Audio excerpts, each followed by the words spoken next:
Peuple de Dieu à travers le monde, que Dieu vous bénisse abondamment et puissamment au nom de notre Seigneur et Sauveur Christ Jésus, notre grand, infiniment, infiniment, merveilleux, glorieux, superbement excellent, incommensurablement magnificent, le grand souverain de notre salut, le grand pasteur de notre âme, le Seigneur Jésus-Christ, qui est assis à la droite de la majesté divine au-dessus des cieux les plus élevés, notre grand avocat, notre grand intercesseur auprès du Père. C'est par lui, mes frères et sœurs, que je vous souhaite la bienvenue derrière cette trompette qui porte son nom, Jésus-Christ TV. En ce grand jour de l'an de grâce 2019, nous sommes le dimanche 3 novembre de l'an de grâce 2019. C'est exceptionnellement que nous faisons les émissions dimanche, mais nous rendons grâce à Dieu de ce que tout ce que Dieu fait est bon. Nous avons eu quelques soucis techniques hier ici au studio et on aurait pu avoir la séance questions-réponses mensuelle qui est en début de chaque mois, le premier samedi de chaque mois, la séance questions-réponses et témoignages. On aurait dû l'avoir hier et aujourd'hui. J'avais prévu que nous ayons l'étude approfondie du chapitre 14 du merveilleux livre de Actes des Apôtres. On a eu des difficultés hier, mais nous allons faire d'une pierre deux coups. Cette émission aura deux émissions. Nous aurons en première partie l'étude approfondie, verset après verset, du merveilleux livre de Actes des Apôtres, le chapitre 14, verset après verset, environ 1h30, 1h45, 2 heures ou plus. Et ensuite, après une petite transition, nous aurons dans notre émission mensuelle, questions-réponses et témoignages, et aussi appel à motiver, un appel à encourager les frères à soutenir la diffusion en Afrique,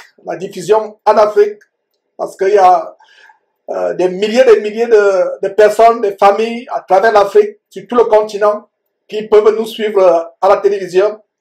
Et comme vous le savez, c'est beaucoup d'investissements, c'est beaucoup de charges pour envoyer le signal, la diffusion en Afrique depuis le studio de Houston au Texas où nous diffusons actuellement. Et j'ai la joie de vous annoncer que nous avons une nouvelle productrice, une jeune productrice qui est derrière la régie aujourd'hui. Et nous sommes dans la joie. Son nom c'est Adassa et elle a eu un petit training, une petite formation très rapide et elle est derrière la régie. Voilà. Et nous rendons grâce aussi à Dieu par rapport à tous ces équipements, nouveaux équipements qu'on a eus et les contributions des uns des autres. Le travail est beaucoup plus facile, Nous sommes toujours en train d'attendre la connexion technique des gens de Paris, des Telsat. C'est eux qui se chargeront de la connexion, du paramétrage des nouveaux équipements que nous avons reçus. Mais avec ce que nous avons déjà, mes frères, nous sommes dans la joie. Donc nous avons une nouvelle productrice derrière la régie aujourd'hui. Mes frères, très jeune. Et ma prière, c'est qu'elle continue dans la foi jusqu'à ce qu'elle se marie ou jusqu'à ce qu'elle soit plus grande, mes frères et sœurs. Donc nous sommes dans la joie. Et donc première partie, nous aurons l'étude approfondie du livre de Actes. Et en deuxième partie, nous aurons donc l'émission questions-réponses où vous pouvez appeler par WhatsApp ou par téléphone. Vous pouvez poser des questions, contribuer, donner un témoignage, donner une parole d'édification, donner même une exhortation ou même un bref enseignement si vous êtes un frère. Et donc voilà une émission participative qu'on aurait pu faire hier. Mais avant cela, nous allons prier Dieu, quoi que ce soit que nous faisons en pensée ou en parole, nous faisons tout au nom de notre Seigneur et Sauveur Christ Jésus, en rendant par lui les actions de grâce à Dieu son Père, qui est pareillement notre Père. Donc, mes frères, je ne me fatiguerai pas de vous rappeler qu'un homme, sur la base de 1 Corinthiens chapitre 11, verset 4, ne doit pas prier ayant quelque chose sur la tête, une casquette, un béret, ou quoi que ce soit. Et mes sœurs, je ne me fatiguerai pas de vous rappeler que la femme qui prie Dieu, mes sœurs s'il vous plaît, la femme qui prie Dieu ne couvrant pas sa tête, ne voilant pas sa tête, insulte Dieu, injurie Dieu. Il serait même préférable pour vous de ne pas prier que de prier Dieu, vous, femmes, la tête non couverte, non voilée. Donc, voilez-vous, couvrez-vous, comme nous allons commencer cette émission. Et d'ailleurs, vous vous rappelez de cette émission, je vais dire de cette vidéo que nous avons postée hier ou avant-hier, comment des frères au Cameroun ont surpris une femme qui s'est d'ailleurs rébellée, remplie de l'esprit de Jézabel, une femme qui a été surprise en train de baptiser plusieurs personnes, hommes et femmes, dans une rivière au Cameroun. Et il y a un merveilleux frère qui l'a confronté et nous avons publié cela. Et c'est une vidéo qui a édifié beaucoup de personnes. Il y a eu des commentaires et un des commentaires c'était qu'il y avait des sœurs qui intervenaient en background, qui soutenaient le frère et que ces sœurs auraient dû se taire, ne pas intervenir. Et cela est juste parce que quand nous sommes dans une assemblée, un frère ou dans une campagne d'évangélisation ou dans un sermon comme c'est le cas de ce frère au bord de la rivière, s'il y a une sœur qui est là, elle doit se taire, elle ne doit pas parler parce que cette sœur qui ne faisait que parler, intervenir, malgré tout son zèle, son amour à vouloir que cette femme qui baptisait change, elle aurait dû se taire. Donc voilà un commentaire que quelqu'un a mis qui a été tellement touchant. Et nous rendons grâce à Dieu pour les interventions des uns et des autres. Donc que cela n'afflige personne. Nous sommes ici pour nous édifier, pour être meilleurs. Surtout les femmes ont un problème de se maîtriser, de se retenir. Et quoi que ce soit que nous faisons, nous devons faire des choses conformément à la parole de Dieu. La femme doit se taire. La femme doit se taire. Et voilà une parenthèse que je voulais ouvrir. Et vous avez donc vu cette femme qui baptisait les gens au bord d'une rivière. Elle a été confrontée par ce frère. Et le frère lui disait qu'il n'est pas bienséant pour toi d'enseigner la parole de Dieu ou de baptiser les gens. Personne n'a fait ça dans la Bible. Allez suivre cette vidéo. Tellement choquante. Je pouvais ressentir la consternation, la désolation, l'émoi des frères et sœurs en assistant à cette scène abominablement abominable d'une femme rebelle qui baptise les gens. Et d'ailleurs, le frère lui a dit qu'il n'est pas bienséant pour une femme d'ailleurs de prier la tête non voilée. Et elle a répliqué, cette femme rebelle qui s'est rebellée, visiblement remplie d'un esprit d'Isabelle, qui s'est rebellée en disant que la chevelure est un voile. Et c'est ainsi qu'on lui a dit, ta chevelure est un voile, n'est-ce pas? C'est que la Bible ne dit pas, mais tu n'as pas tes vrais cheveux sur la tête, c'est les faux cheveux, soit en nylon, soit les cheveux qui viennent de l'Inde, sacrifiés aux démons que tu as sur ta tête. Donc tu n'as pas des cheveux sur ta tête. Elle avait des faux cheveux. Allez regarder cette vidéo, tellement choquante, mes frères et sœurs. Elle a continué, elle a été avertie, mais elle a continué. Et en parlant de chevelure comme un voile, les gens interprètent mal ce verset de 1 Corinthiens chapitre 11, lisant à partir du verset 15. Les gens interprètent ce verset comme étant la chevelure de la femme qui est un voile. Louis II a traduit ce verset par voile, mais la Bible Osterval parle de parure. D'autres Bibles parlent de ornement ou parure. Donc la chevelure n'est pas un voile pour la femme. Louis II a fait une traduction qui induit beaucoup de sœurs en erreur. D'ailleurs, même si cette sœur avait une vraie Bible qui parle de la Bible, de la chevelure comme étant un ornement, une parure, elle se rébellerait toujours. Il y a des sœurs qui ont ce verset biblique qui dit que la chevelure a été donnée comme un ornement, comme une parure, mais elle continue à se rébeller. Donc, ce verset qui induit les sœurs en erreur en disant que la chevelure est un voile, le verset est traduit par la chevelure est un ornement. La chevelure a été donnée pour une femme, a été donnée à une femme pour ornement, pour parure. C'est pour cela qu'il a dit que c'est une honte pour une femme d'avoir les cheveux coupés. Si la chevelure était un voile, donc nous les hommes, comme votre frère Georges, devraient avoir la lame Gillette tous les matins, me raser, ne même pas permettre à un petit brin de cheveux d'apparaître, mes frères et sœurs. Donc, les hommes aussi, nous avons les cheveux. Il n'est pas dit que les longs cheveux sont un voile. Pour vous qui lisez, qui avez cette version qui dit que la chevelure est un voile, il a dit la chevelure. Donc, nous les hommes, nous avons sur la chevelure. Or, si la chevelure est un voile, donc nous les hommes, nous péchons tous les jours, puisqu'il est dit que que l'homme qui prie la tête couverte déshonore son chef. Jésus-Christ est Dieu au final. Donc voilà quelques détails. J'espère que vous comprenez Très bien, très bien.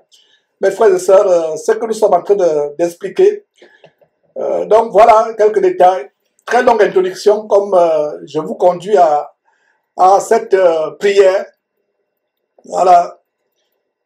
Voilà, effectivement, comme Valeur TV dit, Georges, si la chevelure est un voile, cela signifie que les hommes ont aussi le voile sur la tête. Effectivement, ça montre que beaucoup de personnes ont compris cette explication. Très bonne intervention. Et voilà. Et nous allons donc prier, mes frères. Et éternel Dieu, nous te rendons grâce, nous te remercions pour cette journée grande, merveilleuse journée. Comment tu nous as maintenu le souffle de vie, tu nous as maintenu la santé, nous te rendons grâce pour cela. Et s'il y a quelqu'un en suivant cet enseignement qui est malade, nous t'en supplions, grand Dieu, étends ta guérison, guéris toute partie de cette personne, son corps physique ou mental qui est malade, Seigneur Dieu, nous t'en supplions. Nous te remercions de tout ce que tu fais est bon. Nous avons pu faire cette émission hier. Et aujourd'hui, mais tu as voulu que les deux émissions se passent aujourd'hui en même temps. Nous te rendons grâce pour cela. Merci de ce que tu disposes, les frères et sœurs, à recevoir les révélations que tu as prévues. Grand Dieu, je n'aimerais pas parler de mon intelligence. Je n'aimerais pas parler de ma propre sagesse, mais j'aimerais parler inspiré par toi. Seigneur Dieu, nous t'en supplions, révèle-nous les trésors cachés dans ce chapitre 14. Révèle-nous les grandes bénédictions, les grandes révélations cachées dans ce chapitre 14 du livre d'Actes. Donne-nous d'être transformés, Seigneur Dieu. Donne-nous la force de devenir meilleurs. Donne la force de fuir le péché. Donne la force d'avoir la haine du péché, le dégoût du péché. Seigneur Dieu, je te rends grâce pour tout ce que tu fais pour nous. Merci infiniment. Merci infiniment, Seigneur Dieu, pour toutes les connexions. Merci pour cette jeune sœur qui a la régie comme productrice aujourd'hui. Merci pour tout ce que tu fais pour nous, Seigneur Dieu. Merci infiniment au nom de notre Seigneur et Sauveur Christ Jésus, pour ceux qui suivent en Afrique par satellite. Merci aussi pour les moyens que tu ne cesses auxquels tu pourvois afin que cette diffusion soit possible et que cette chaîne s'éteigne en Afrique. Seigneur, merci infiniment. Au nom de Jésus-Christ. Amen. Alors, mes frères, j'aimerais vous inviter à tourner vos Bibles en Actes chapitre 14, le chapitre du jour. Nous allons avoir l'étude approfondie de ce chapitre, verset après verset. Et pour ceux qui ont des questions, attendez la deuxième partie de cette émission. Et la première partie, nous nous focalisons sur Actes chapitre 14. Commençons par le verset 1, mes frères.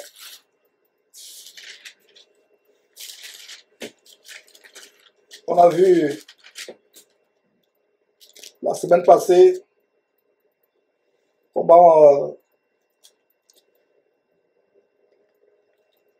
des Juifs jaloux du grand ministère de Paul et de Barnabas ont ont excité les femmes dévotes de distinction à provoquer une persécution contre Paul et Barnabas et qui furent chassés de leur territoire. Et Paul et Barnabas sortirent de cet endroit en séquant la poussière de leurs pieds. Ça, c'est comment on a fini la section sur le chapitre 13. Donc, sans plus tarder, mes frères, chapitre 14, lisons le verset 1. Il a dit Paul et Barnabas à Icône, donc verset 1, j'espère que vous y êtes. Paul, donc à Icône, Paul et Barnabas entrèrent ensemble dans la synagogue des Juifs et ils parlèrent de telle manière qu'une grande multitude de Juifs et des Grecs crurent. Et comme je l'ai dit, j'ai mis l'emphase la dernière fois.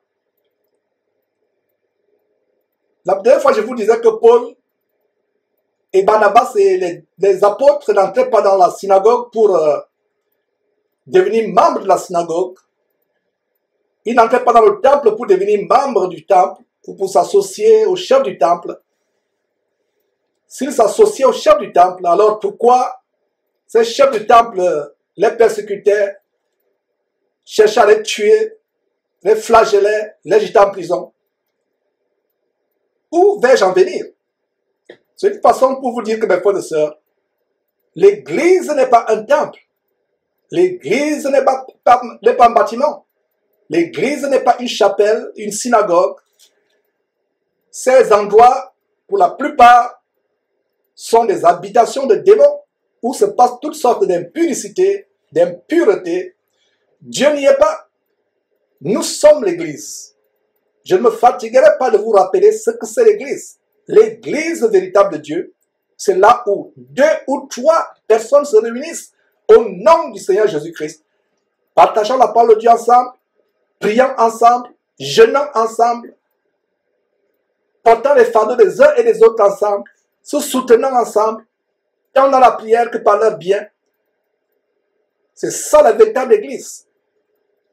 Même les clubs abominables comme la franc-maçonnerie, comme le Lions Club, comme le Rotary Club, sont mieux que la plupart des églises parce que dans ces organisations secrètes, il y a plus d'unité, d'harmonie que ces soi-disant églises. Ce que vous appelez l'église aujourd'hui, ce n'est même pas un club, parce que dans un club, les gens se connaissent, tel connaît tel, ils connaissent les époux de tel, les enfants de tel membre, mais dans ces soi-disant églises, c'est des véritables hangars. C'est des camps de concentration qui mènent en enfer. Vous ne connaissez même pas la personne qui vient tous les dimanches qui s'assoit à côté de vous. Ce n'est pas ça une église. Même dans les sectes, les clubs comme les clubs sataniques comme le Lions Club, le Rotary Club, la franc-maçonnerie, la Rose-Croix, les gens ont plus d'amour. Les gens ont plus, amour entre guillemets, les gens ont plus, pourquoi il dit amour entre guillemets? Dans le domaine de Satan, il n'y a vraiment pas d'amour. C'est un amour de façade. Donc dans ces sectes comme la Rose-Croix, etc., il n'y a pas d'amour. Chacun va pour ses intérêts, chacun va pour pouvoir percer dans la société, avoir une place au soleil, pouvoir faire avancer ses affaires, pouvoir avoir peut-être une position sociale élevée. Chacun va pour ses intérêts, il n'y a pas d'amour. Mais ces sectes sataniques sont, je dirais même mieux que ces soi-disant églises bâtiments. L'église véritable du Seigneur Jésus-Christ, c'est là où au moins 2 ou 3 personnes sont assemblées, priant ensemble, s'édifiant ensemble, étudiant la parole de Dieu ensemble, s'exhortant, chantant les cantiques ensemble, personne n'étant élevé au-dessus des autres. Même ceux qui sont bergers ne sont pas élevés au-dessus des autres. D'ailleurs, ceux qui sont bergers doivent être plus petits que les brebis qu'ils sont en train de paître. Voilà la vraie église. Alors les gens vont me dire, Georges, quand Paul, Barnabas, Pierre et autres ancrent le temple, qu'en penses-tu, Georges? N'était-ce pas le temple? N'entrait-il pas dans les bâtiments? Voilà comment les gens veulent raisonner avec la parole de Dieu. Raisonner comme si c'est Georges qui a écrit la Bible, comme si c'est moi qui ai écrit la Bible. Je vous montre à travers la parole de Dieu que l'église, c'est nous. Nous sommes le temple de Dieu, selon 1 Corinthiens, chapitre 3, verset 16. Nous sommes le temple de Dieu. Donc, quand nous voyons Barnabas, Paul, Pierre et autres ancrés dans le temple, ancrés dans les synagogues, ce n'était pas pour s'associer au chef de la synagogue qui d'ailleurs les mettait en prison. Ce n'était pas pour devenir membre de cette synagogue, de ce temple et avoir les cartes de membre. C'était pour prêcher le salut, la bonne nouvelle du salut en Christ Jésus, la vie éternelle, la repentance à ces gens dans le temple pour les faire sortir du temple, pour les amener à Jésus-Christ. Voilà le travail de Jésus-Christ TV. Nous sommes là pour vous amener non pas à suivre Georges, non pas à être un disciple de Jésus-Christ TV, ou un disciple de Georges, ou un disciple de qui que ce soit derrière Jésus-Christ TV. Nous vous amenons à sortir du système de Babylone, à sortir du système de dénomination, pour aller directement à Jésus-Christ. Nous vous encourageons à avoir une expérience personnelle forte avec Jésus-Christ. Combien de chrétiens aujourd'hui ont une expérience forte avec Jésus-Christ? Beaucoup de chrétiens n'ont pas cette expérience. Beaucoup de chrétiens n'ont pas une expérience, ne connaissent pas Jésus-Christ de manière personnelle, intime. Ils connaissent Jésus-Christ au travers du pasteur. Ils connaissent Jésus-Christ au travers de la dénomination. Ma prière et ma foi, c'est que vous qui suivez ces émissions, vous arrivez au point où vous avez une relation intime, personnelle, vous à Jésus-Christ. sans l'intermédiaire de qui que ce soit. Si vous avez un problème, vous allez à Jésus-Christ. C'est lui le pont pour aller à Dieu. Vous avez un souci, vous allez à Jésus-Christ. Vous avez une préoccupation, vous allez à Jésus-Christ. C'est pour cela que cette chaîne s'appelle Jésus-Christ TV. Ce n'est pas Georges Nama TV. Ce n'est pas Église profonde de telle TV. Ce n'est pas Église de richesse abondante TV. Non, c'est Jésus-Christ TV. Alors, revenons sur cette parole. Ils entraient dans le temple pour prêcher le salut aux Juifs, pas pour rester dans le temple. Alors, verset 1, nouveau à Icône. Paul et Barnabas entrèrent ensemble dans le temple, ensemble, 2 à 2. Quelle merveilleuse, quel bonheur, mes frères et sœurs, quelle merveilleuse chose de voir des chrétiens qui sont 2 à 2, qui prêchent 2 à 2. 2 à 2. Ma prière a toujours été que les chrétiens soient comme Barnabas et Paul, 2 à 2. 2 à 2, fidèles, marchands. Ils ne se séparent pas parce qu'il y a eu des humeurs, des sautes d'humeur ou des soupçons de ceci ou de cela. Ils sont 2 à 2 ensemble. Est-ce que vous voyez, mes frères et sœurs, comment le mot ensemble peut faire l'objet d'un grand enseignement? Ils entraînent ensemble, soulignent ensemble. Voilà. Nous étudions de manière approfondie, verset après verset. Ils entraînent ensemble. Vous pensez que c'est par hasard que le Saint-Esprit a voulu que Luc, qui a écrit le livre Actes, mette ensemble? Si Luc avait écrit Paul et Barnabas entraient dans la synagogue, ça nous montre quoi? Ils étaient tous 2 dans la synagogue, n'est-ce pas? Mais quand ils disent que Paul et Barnabas entraient ensemble, le mot ensemble met l'accent sur le fait que nous devons croire Dieu pour avoir notre Paul avec nous, notre Barnabas. Ma prière est que j'ai des Barnabas ou des Paul à côté de moi. Nous prêchons 2 à 2, 2 à 2,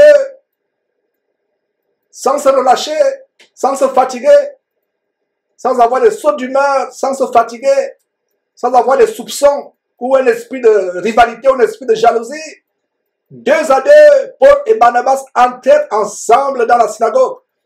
Voilà le standard. En Luc chapitre 10, quand Jésus les envoyait par les villes, les villages, prêcher la bonne nouvelle, il les envoyait comment? 2 à 2.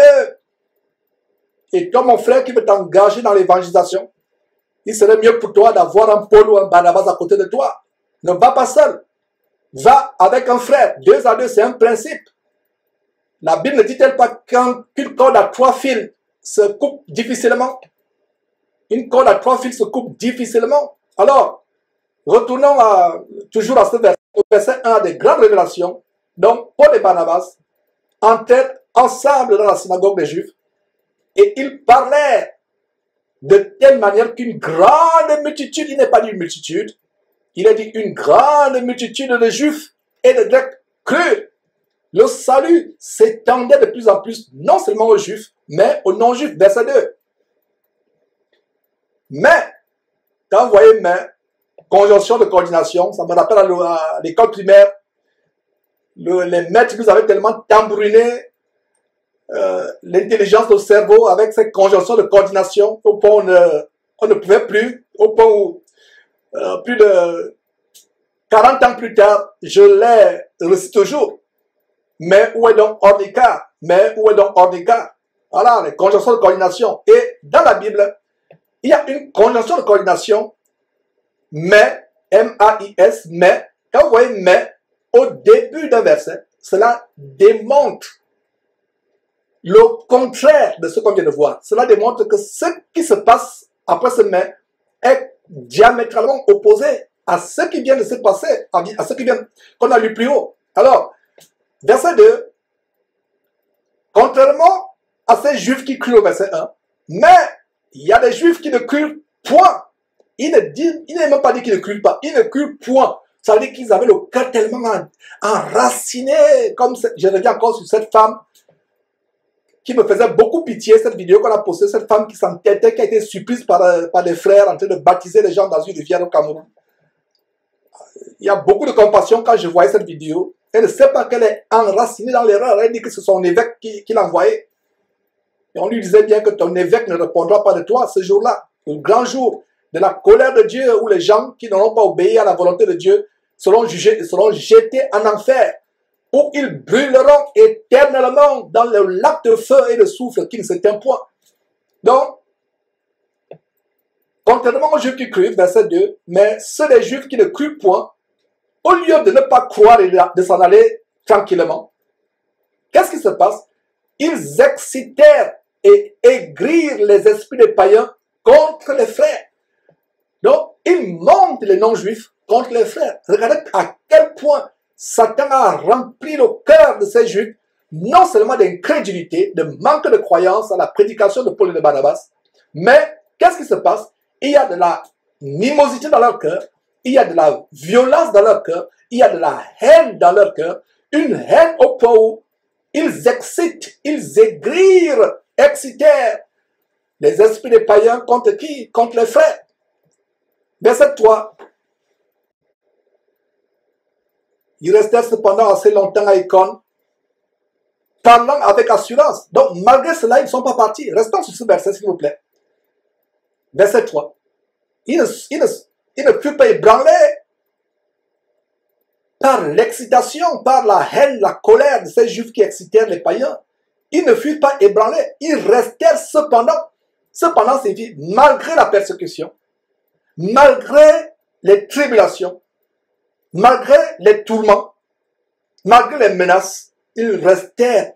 Cependant, ils restèrent assez longtemps à Icône, parlant avec assurance. Appuyés sur qui? Sur le Seigneur. Ils n'étaient pas appuyés sur leur intelligence. Ils n'étaient pas appuyés sur leur argent. Aujourd'hui, les gens pensent que s'il n'y a pas d'argent, on ne peut pas évangéliser. Avec argent ou sans argent, nous allons continuer à prêcher l'évangile. Même nous, cette trompette, avec argent ou sans argent, l'évangile ne va pas s'arrêter. Ils prêchaient avec assurance. Regardez mes frères et sœurs, l'assurance qu'ils ont, malgré les tribulations, malgré les persécutions, malgré les menaces, ils ont une assurance. Ils ont une assurance. Ils ne fuient pas la ville où ils avaient des ennemis. Ils restent dans cette ville. Ils prêchent avec assurance, parlant avec assurance, appuyés sur qui? Verset 3.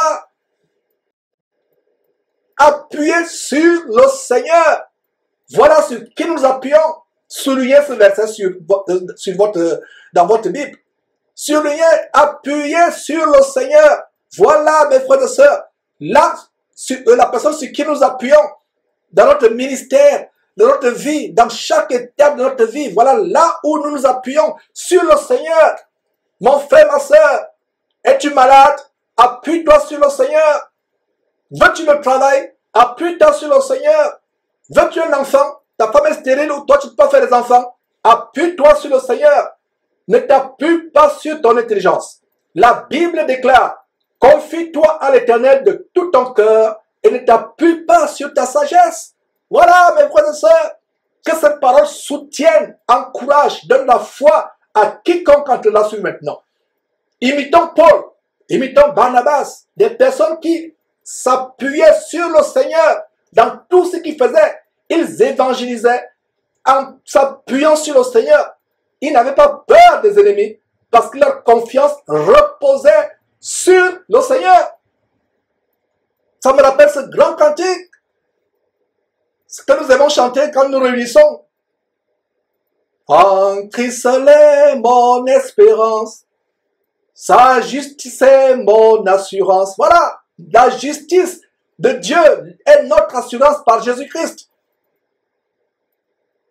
Tout autre abri est périssable, tout autre asile n'est que du sable. Tout autre abri n'est que du sable. Tout autre asile, tout rempart n'est que périssable. Jésus-Christ est une forteresse, un rempart, un abri pour ceux qui se confient en lui. Quand tu te confies en Jésus-Christ, mon frère, ma soeur, les sorciers ne peuvent rien te faire. Le plus grand sorcier du monde ne peut rien te faire. Même Satan lui-même a peur de toi quand il sait comment tu as une foi inébranlable en Jésus-Christ. Oh, mes frères et sœurs, Est-ce que vous voyez comment Paul et Barnabas au verset 3, ils parlaient avec assurance. Ils ne sont pas sortis d'Icône. Ils savaient qu'ils pouvaient mourir. Ils sont restés à Icône. Ils parlaient avec assurance. Verset 3 nous dit quoi? Appuyez sur le Seigneur. Et que faisait le Seigneur? Le Seigneur, il a dit, le Seigneur rendait témoignage à la parole de sa grâce et permettait qu'il se fît par leurs mains des prodiges et des miracles. Ne sortons pas de ce verset, mes frères et sœurs. Restons sur ce verset. Qui rendait témoignage? Ce n'est pas un homme. C'est le Seigneur lui-même qui rendait témoignage. Aujourd'hui, nous voulons le témoignage des hommes. Ah, Georges est un grand ancien. Oh, Georges fait ceci. Oh, tête. C'est vous qui envoyez des compliments. Georges n'est rien. Je ne fais rien par mon intelligence. Je ne fais rien par ma propre capacité. Je n'ai de capacité que le Seigneur. Je m'appuie. Je m'efforce de m'appuyer sur le Seigneur. C'est bien comme j'ai corrigé. Je m'efforce. Parce qu'à un moment, il y a des moments où la chair est faible. Mais je m'efforce de m'appuyer sur le Seigneur. Je m'appuie sur le Seigneur. Et voilà ce qu'il faisait. Verset 3. Appuyez sur le Seigneur. Appuyez sur le Seigneur qui rendait témoignage à la parole de sa grâce. Qui rendait témoignage? Pas un homme. Nous les hommes, nous aimons recevoir la gloire des autres hommes. Nous aimons recevoir, et d'ailleurs on va voir comment Paul et Barnabas ont rejeté la gloire qu'on voulait leur apporter après avoir délivré un impotent. Nous les hommes, nous avons cette propension, cette tendance à rechercher la gloire. Mais ici, ce n'est pas des hommes qui rendaient témoignage au ministère de Paul et de Barnabas, qui rendaient témoignage. Il est dit, ils étaient appuyés sur qui? Sur le Seigneur Jésus-Christ, qui rendait témoignage à la parole de sa grâce et qui permettait qu'il se fît quoi? Par leurs mains des prodiges et des miracles. Très grande révélation qui permettait que Paul et Barnabas fassent des prodiges et des miracles par leurs mains. Qui permettait cela? C'est le pouvoir du vaudou. C'est les bagues magiques de J.P. Makanzou et autres. C'est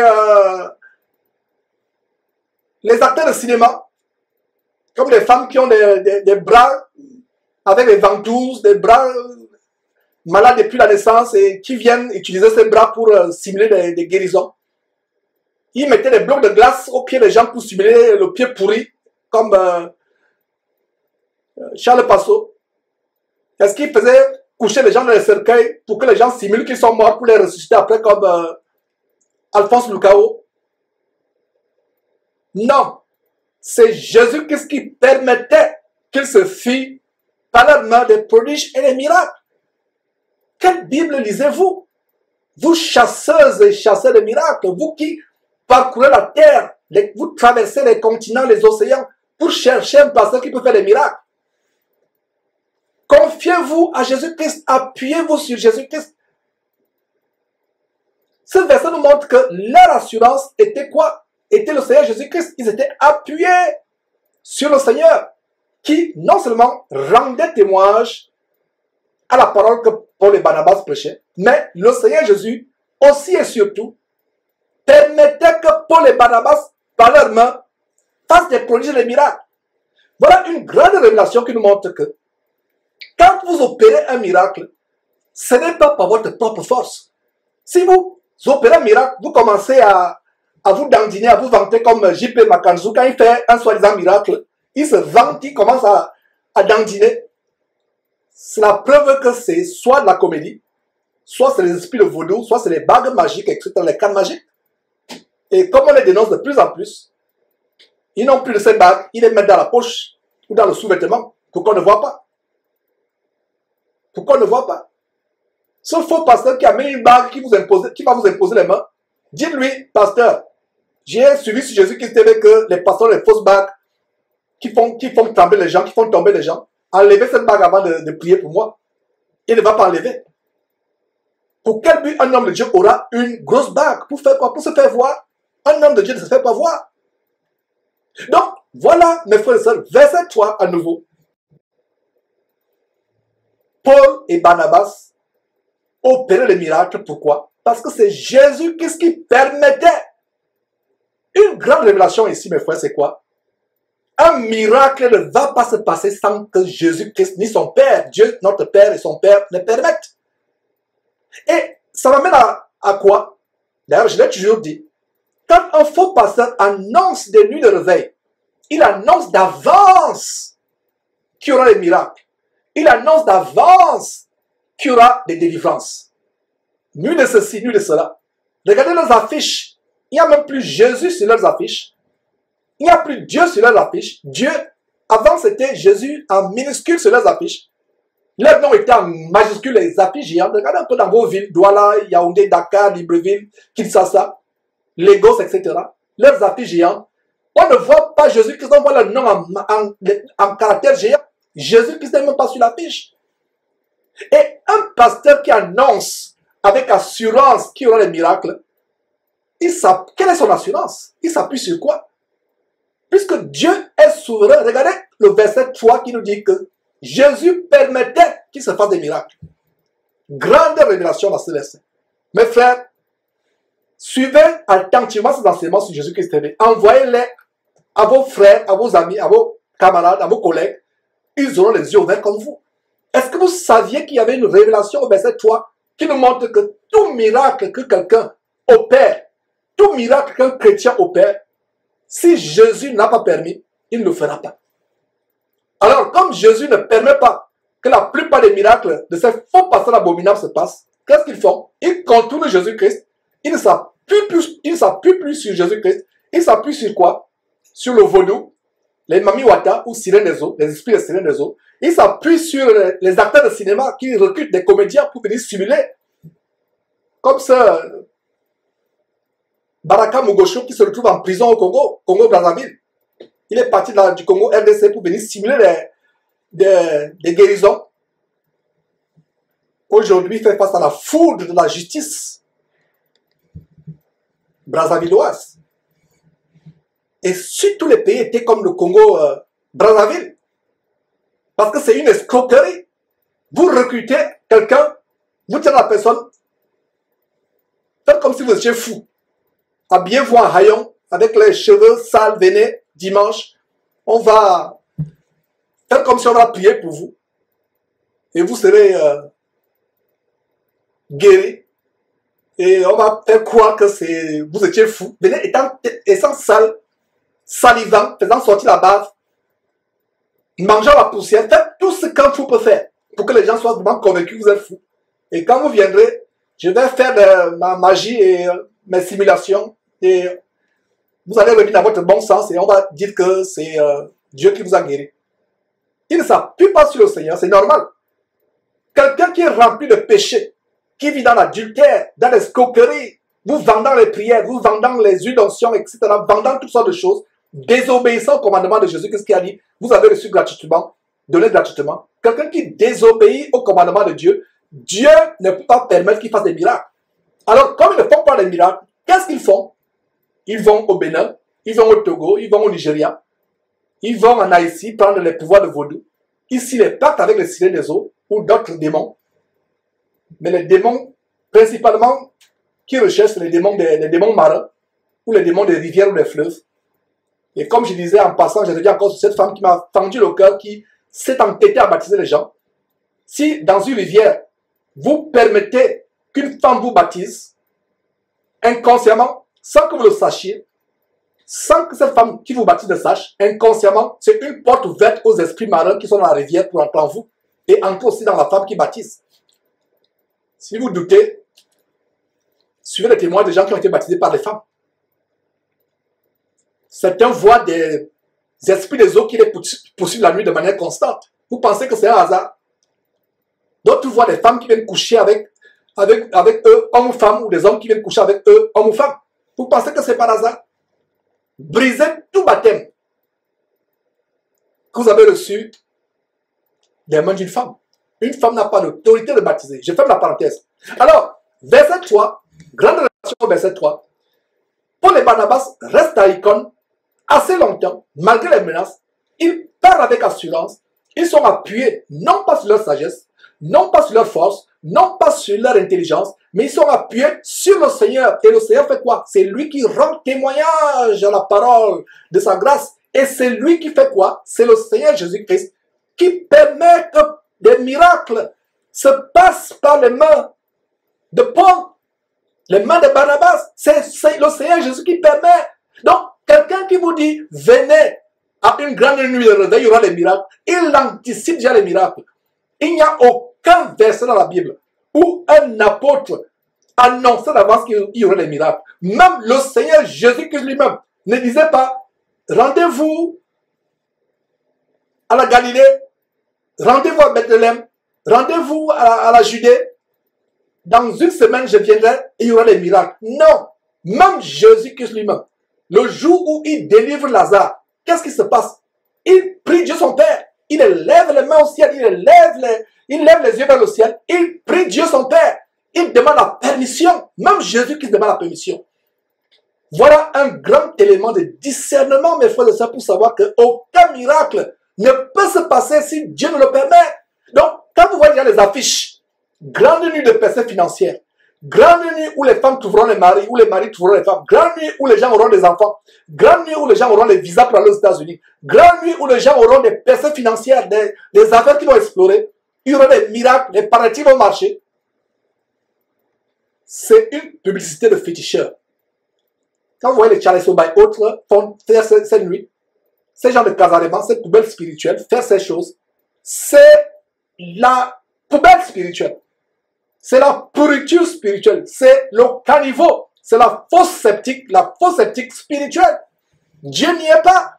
Et vous qui allez à cette veillée, ou quelqu'un annonce sur Facebook, sur WhatsApp, qu'il y aura une grande veillée, telle ville, tel quartier, tel carrefour, tel stade, telle salle de conférence, il y aura des grands miracles. Vous y allez, vous allez récolter des tonnes et des tonnes de légions et des légions de démons. Vous sortez de là, c'est pour là qu'après il y a des accidents de circulation. Beaucoup sont morts. Il y a des femmes qui ont des fausses couches. Les gens font des accidents. Vous partez de là, vous n'avez pas de problème dans votre ménage avec votre mari ou votre femme. Après cette nuit de réveil, il y a des querelles. Vous êtes parti récolter des légions de démons qui amènent le divorce. Voilà maintenant, bagarre, engueulade tous les jours. Vous n'avez jamais expérimenté ces choses. Où les enfants deviennent rebelles. Toutes sortes de choses. J'espère que mes frères et sœurs, ces enseignements vous ouvrent les yeux. Regardez le verset 3. Le verset 3 nous montre quoi? Si Jésus ne permet pas que son disciple fasse des miracles, il n'y aura pas de miracles. Grande révélation. Même Jésus qui lui-même priait son Père, il dit quoi? Père, je ne suis pas venu pour faire ma volonté à moi, Jésus-Christ, mais je suis venu pour faire ta volonté à toi, Dieu Père éternel. Même Jésus-Christ demandait le feu vert de Dieu avant d'opérer une délivrance, avant d'opérer un miracle. Combien de personnes que Jésus a rencontrées qui n'ont pas pu guérir?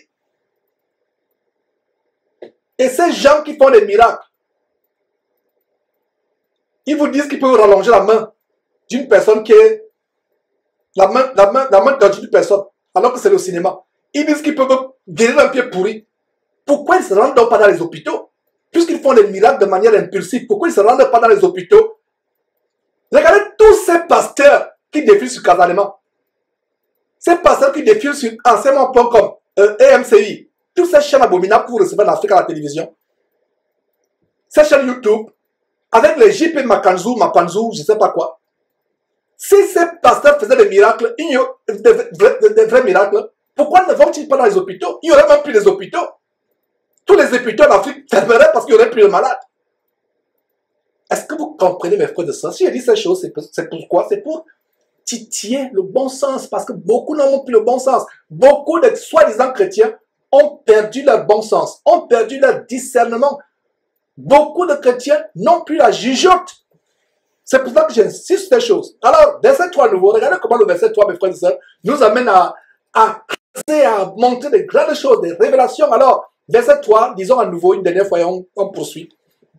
Il restait cependant assez longtemps à Icône, parlant avec assurance, appuyé sur le Seigneur Jésus, qui rendait témoignage à la parole de sa grâce et qui permettait, c'est lui qui permettait, qu'il se fit par la main des prodiges et des miracles. Verset 4, La population de la ville se divisa. Les uns étaient pour les juifs, les autres étaient pour les apôtres. Voilà. La parole de Dieu va toujours diviser. Jésus est venu pas pour apporter la paix. Lui-même, il dit, je ne suis pas venu pour apporter la paix. Je suis venu pour apporter les paix. L'homme aura pour ennemi même les gens de sa propre maison. À cause de la parole véritable de Jésus-Christ, l'évangile original que nous prêchons, le mari va se monter contre la femme va se monter contre le mari, les parents vont se monter contre les enfants vont se monter contre les parents. Il y aura division entre les collègues, il y aura division entre les frères d'une même famille, d'un même ventre, à cause de l'évangile. Même dans une congrégation, ceux qui s'appellent l'église, mais qui sont les fausses églises, ceux qui ont découvert la vérité, il y aura une division, il y aura une guerre avec ceux qui restent encore captifs. Parce que ceux qui ont découvert la vérité vont sortir de ces prisons évangéliques, de ces camps de concentration qui mènent en enfer. Il y aura la division. Ça se passe même aujourd'hui. L'évangile de Jésus-Christ n'apporte pas la paix. Non. Qu'est-ce qui apporte la paix? C'est la pseudo-paix de l'écuménisme. Regardez le mouvement de l'écuménisme où toutes les religions mondiales, qu'elles soient chrétiennes, animistes, vaudouistes, c'est-à-dire du vaudou, islamistes, peu importe, se réunissent sous Rome. C'est ça l'écuménisme. La religion mondiale qui est en train de mettre le tapis rouge pour l'avènement de l'Antéchrist. La religion mondiale, le gouvernement mondial de l'Antéchrist, la religion mondiale, c'est Rome, c'est le Vatican qui est en train de préparer cela. Vous voyez comment ces églises du mouvement évangélique se réunissent et chaque année vont baiser la bague du pape au Vatican. On a fait une émission sur l'écuménisme. L'écuménisme est diabolique. Deux frères et sœurs ne peuvent pas être en Christ avec des doctrines différentes. Par exemple, la femme ne veut pas se voiler la tête. Elle ne peut pas prier avec les femmes qui se voilent la tête. Je prends un exemple aussi ça. Une femme qui s'entête à enseigner la parole de Dieu ne peut pas être au milieu des personnes où la femme doit, conformément à l'évangile, demeurer dans le silence un peu l'assemblée. Il y a division. Ça me rappelle comment je suis sorti de cette abomination. Le ministère de la Voix internationale, de Way National. Je suis sorti de là. À cause de quoi? Quand j'ai commencé à découvrir les bonbons spirituels, les versets, les perles spirituelles dans la Bible, j'ai dit, Seigneur, que j'étais dans l'erreur pendant 24 ans. Je ne pouvais plus rester, je suis sorti. Il y aura toujours une division entre les personnes d'une même communauté, d'une même famille, d'un même quartier, d'une même ville, d'une même dénomination, d'une même congrégation, à cause de l'évangile. Le peu, parce que ceux qui découvrent le vrai évangile ne sont pas nombreux, ceux qui suivent la voie large qui mène à la perdition, c'est ceux qui vont rester, qui vont s'entêter et ils vont même vouloir vous faire du mal. S'ils ne peuvent pas vous tuer, ils vont commencer à raconter les mauvaises choses, comme un frère à Douala. Il a commencé à porter cette parole, prêcher cette parole. Un vieillard a monté un mensonge. Parce qu'un garçon du quartier s'attachait à ce frère. Comme je vous parlais de Barnabas et Paul qui étaient 2 à 2. Et un vieillard du quartier a commencé à faire couler la rumeur que les deux sont homosexuels, ils sont ensemble. C'est pour ça que les voyez 2 à 2 avec la Bible. Que la Bible cache tout simplement l'homosexualité. Le frère m'a partagé cela, le cœur brisé avec larmes. C'est à peine si je pouvais le consoler. Il me dit, frère, ma réputation a été salie dans un quartier à Douala. À cause de cet évangile, on pense que je suis homosexuel parce que je sors évangéliser avec ce frère. On sort tous les jours évangéliser et voilà un vieillard tourmenté.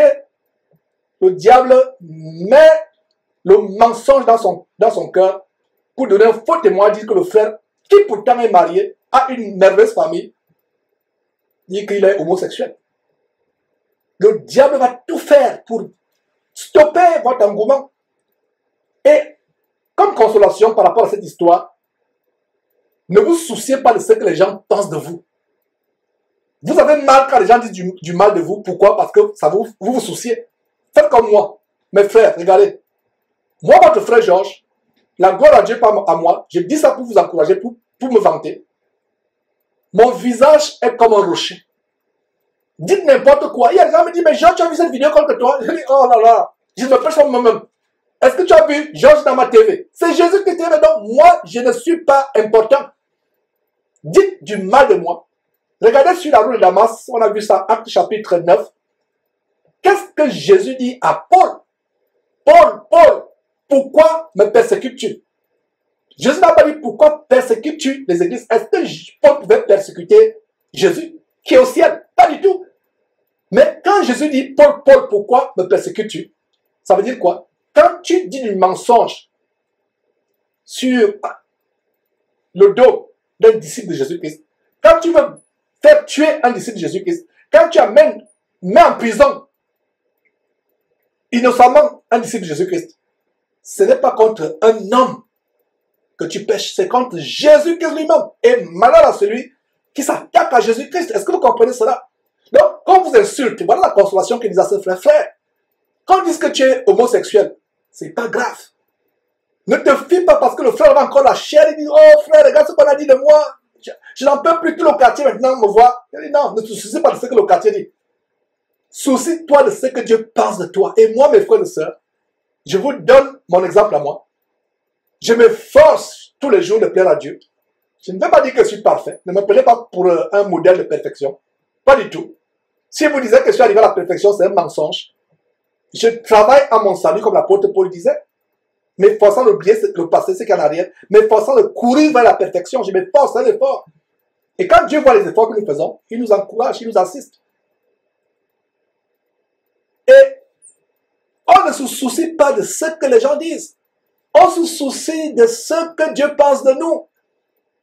Notre plus grand bonheur, c'est ce que Dieu pense de nous. Qu'est-ce que Dieu pense de toi, Georges? Qu'est-ce que Dieu pense de toi, Roger, Mathieu? Qu'est-ce que Dieu pense de toi, tel ou tel? Pas ce qu'un homme pense de toi. Ce que moi, Georges, pense de toi n'a pas de sens. Ce que tes parents pensent de toi, tes frères, tes collègues pensent de toi, n'a pas de sens. Ce qui est plus important, c'est ce que Dieu pense de toi.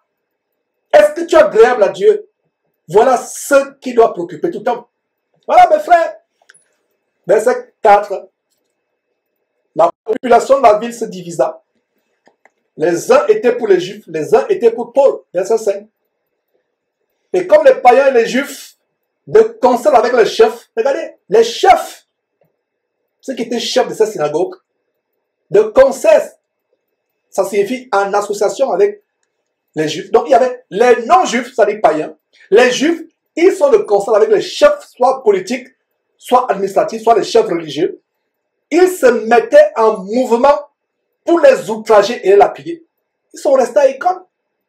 Ils ne sont pas sortis, ils n'ont pas eu peur des menaces. Ils sont restés comme ces faux pasteurs qui sont mobilisés pour demander, pour appeler, oh là là, pour appeler l'Illuminati abominable Emmanuel Macron au secours. Parce que leurs épiceries évangéliques sont menacées en Algérie. Un Illuminati, quelqu'un qui apporte la sodomie en France, qui légalise la sodomie en France, qui légalise la pédophilie, c'est vous, c'est lui que les soi-disant pasteurs vont prier. On va montrer cette vidéo. Heureusement que ce ne sont pas les vrais pasteurs, c'est les hommes de Satan, pas les hommes de Dieu.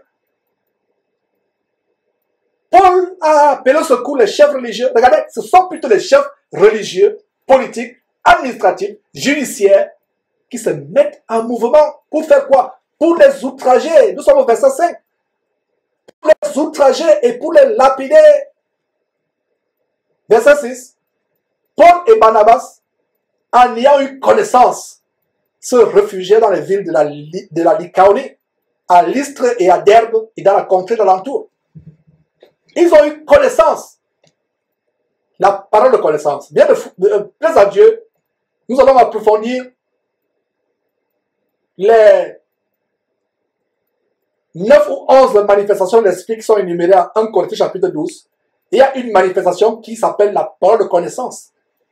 Dieu peut vous montrer des choses qui se passent que vous ne connaissez même pas. Jérémie chapitre 33 verset 3 nous donne une grande promesse. Jérémie chapitre 33 verset 3. Invoque-moi et je te répondrai et je te montrerai des choses cachées que tu ne connais pas. Il y a des gens qui ont des mauvais songes ou un cauchemar, quelque chose qui les a troublés. Ils m'appellent, ils me disent, mais Georges, j'ai eu un songe. Comme si Georges avait vu le grand oracle, le grand prophète qui donne l'interprétation. Ce n'est pas faux que Dieu peut donner l'interprétation des songes à quelqu'un. Ne me comprenez pas mal. Mais j'encourage les frères à s'appuyer sur le Seigneur Jésus et non sur un homme. Donc, vous avez un songe, vous ne connaissez pas l'explication du songe, vous ne savez pas s'il faut faire telle affaire ou telle autre affaire, vous ne savez pas s'il faut voyager, aller faire des études à l'étranger ou rester dans votre pays, vous ne savez pas s'il faut épouser telle personne ou telle autre personne, vous ne connaissez rien, mettez-vous à genoux, jeûnez, allez dans la prière, seul à seul avec Dieu, dit Seigneur Dieu, par ton Fils Jésus-Christ, je viens à toi, parce qu'il y a une grande confusion qui se passe actuellement dans ma vie. Je ne sais pas si je dois épouser tel homme ou ne pas l'épouser. Je ne sais pas si je dois épouser telle femme ou ne pas l'épouser. Je ne sais pas si je dois aller dans tel pays faire les études ou dans tel pays chercher le travail ou rester là où je suis. Dieu, quand il connaît l'avenir, montre-moi ce qu'il faut faire. Vous le faites avec foi, avec assurance. Je vous garantis que Dieu va vous montrer ce qu'il faut faire.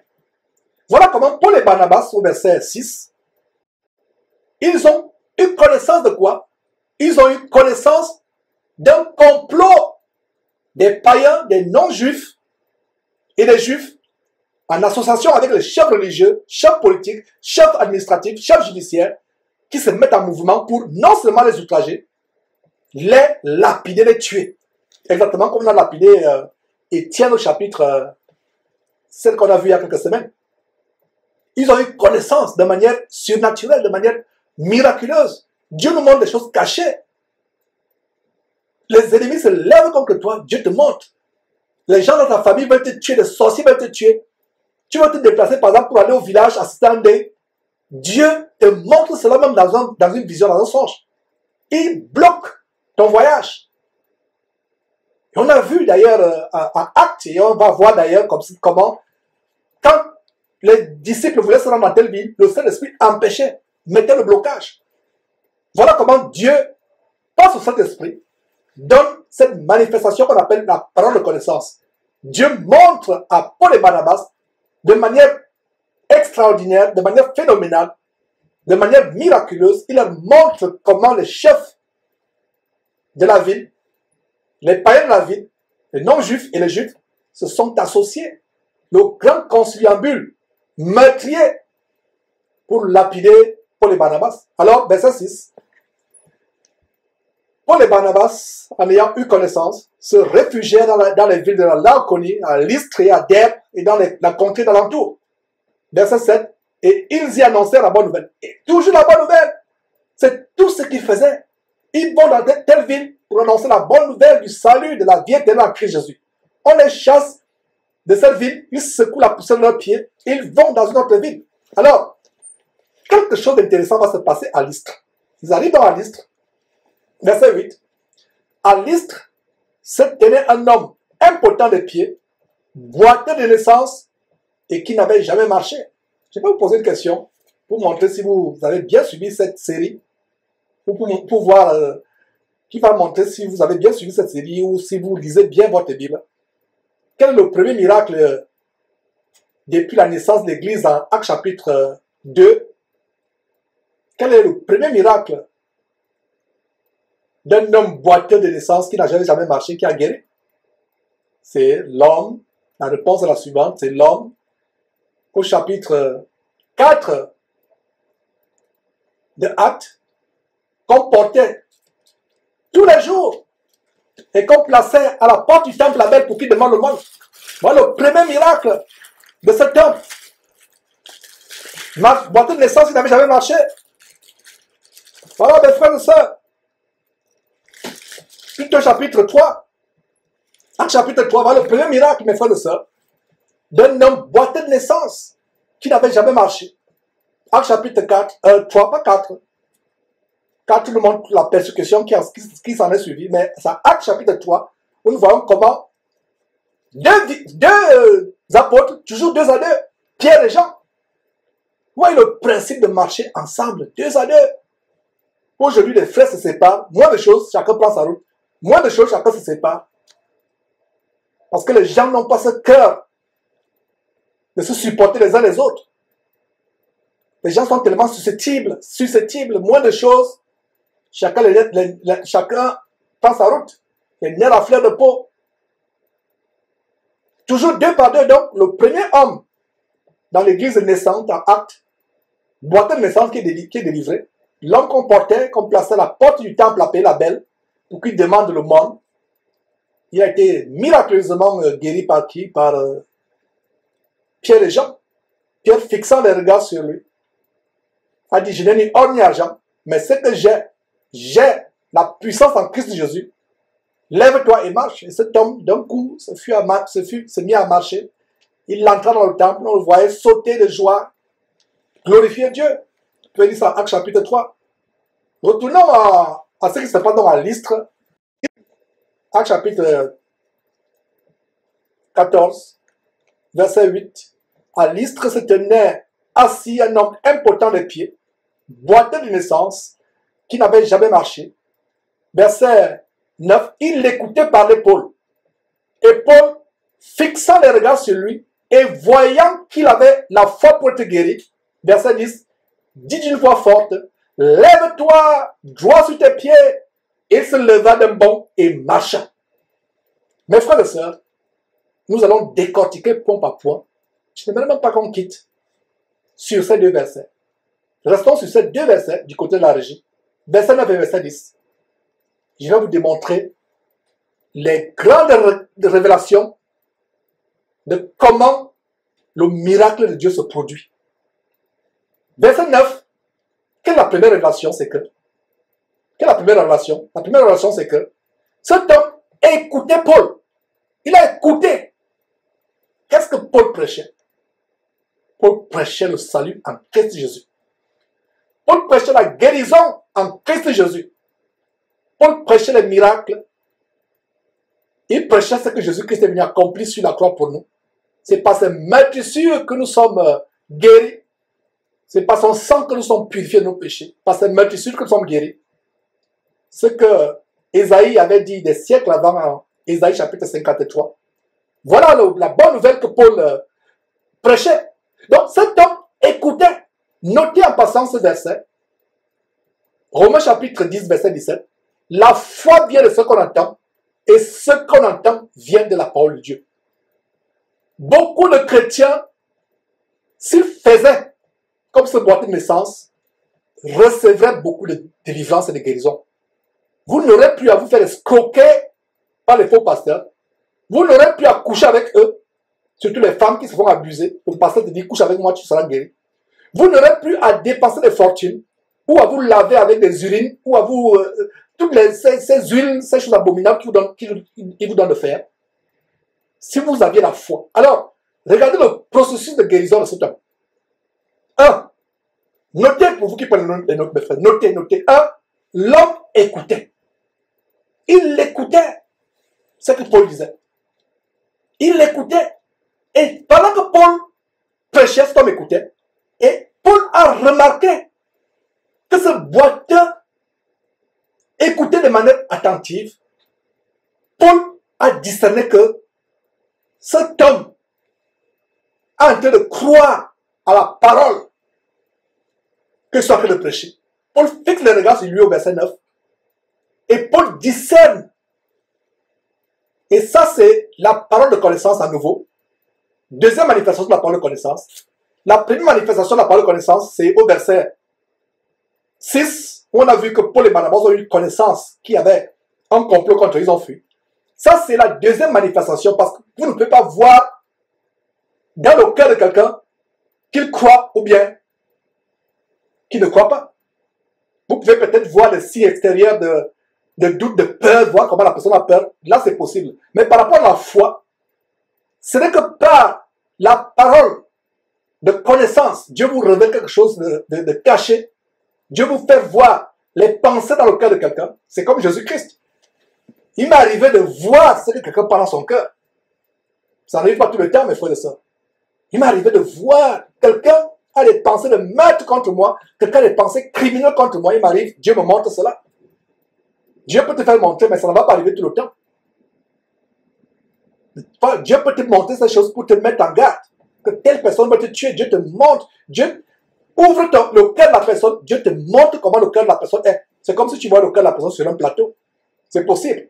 Donc, voilà la deuxième manifestation de la parole de connaissance. Dieu peut connaître à Paul ce qui est caché. Donc, Paul, qui prêchait, Suivez attentivement mes frères et sœurs. Paul prêche. Et cet homme écoute Paul. Il écoute attentivement Paul. Et Paul, qui le regarde, fixe les regards sur lui. Et Paul discerne de manière spirituelle. Le Saint-Esprit ouvre l'intelligence de Paul. Le Saint-Esprit fait montrer le cœur de cet impotent, de cette boîte de naissance à Paul, que cet homme a la foi pour être guéri. Voilà comment les miracles se passent. Et ce verset 10, plutôt ce verset 9, me rappelle Romains chapitre 10, verset 17, qui dit, la foi vient de ce qu'on entend. Ce qu'on entend vient de la parole de Christ. Quand tu entends comment ta guérison est possible en Christ Jésus, et tu crois sans douter, tu auras la guérison. Le Seigneur Jésus disait, et ce cantique que nous aimons chanter, je te dis que si tu crois, tu verras la puissance de Dieu. Je te dis que si tu crois, tu verras les miracles de Dieu. Je te dis que si tu crois, tu verras la guérison de Dieu. Voilà, mes frères et sœurs, tu verras la guérison de Dieu si tu crois. Tu verras la guérison de Dieu. Tu verras les miracles de Dieu. Je te dis que si tu crois, tu verras les miracles de Dieu. Voilà comment la guérison s'opère. Les chrétiens aiment la facilité. Je n'ai pas le temps de croire, je n'ai pas la force de croire. Je donne l'enveloppe. Je vais acheter les huiles, je vais acheter le lait. Je vais acheter les bidons de lait pour me laver avec. Je dois acheter les casiers de vin pour me laver avec. Je dois acheter la bière pour me laver avec. Tous sont des témoignages que nous recevons.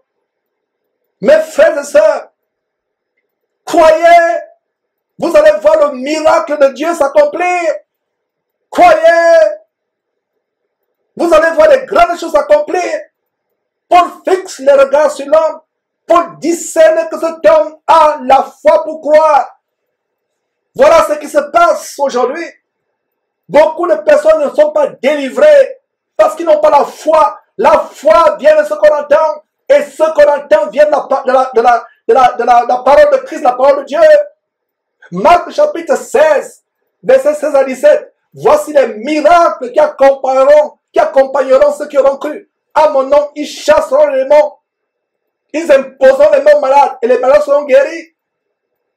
Voilà les miracles. Ils parleront une nouvelle langue. S'ils boivent quelques breuvages mortels, on essaie de les empoisonner. On n'arrive pas à les empoisonner.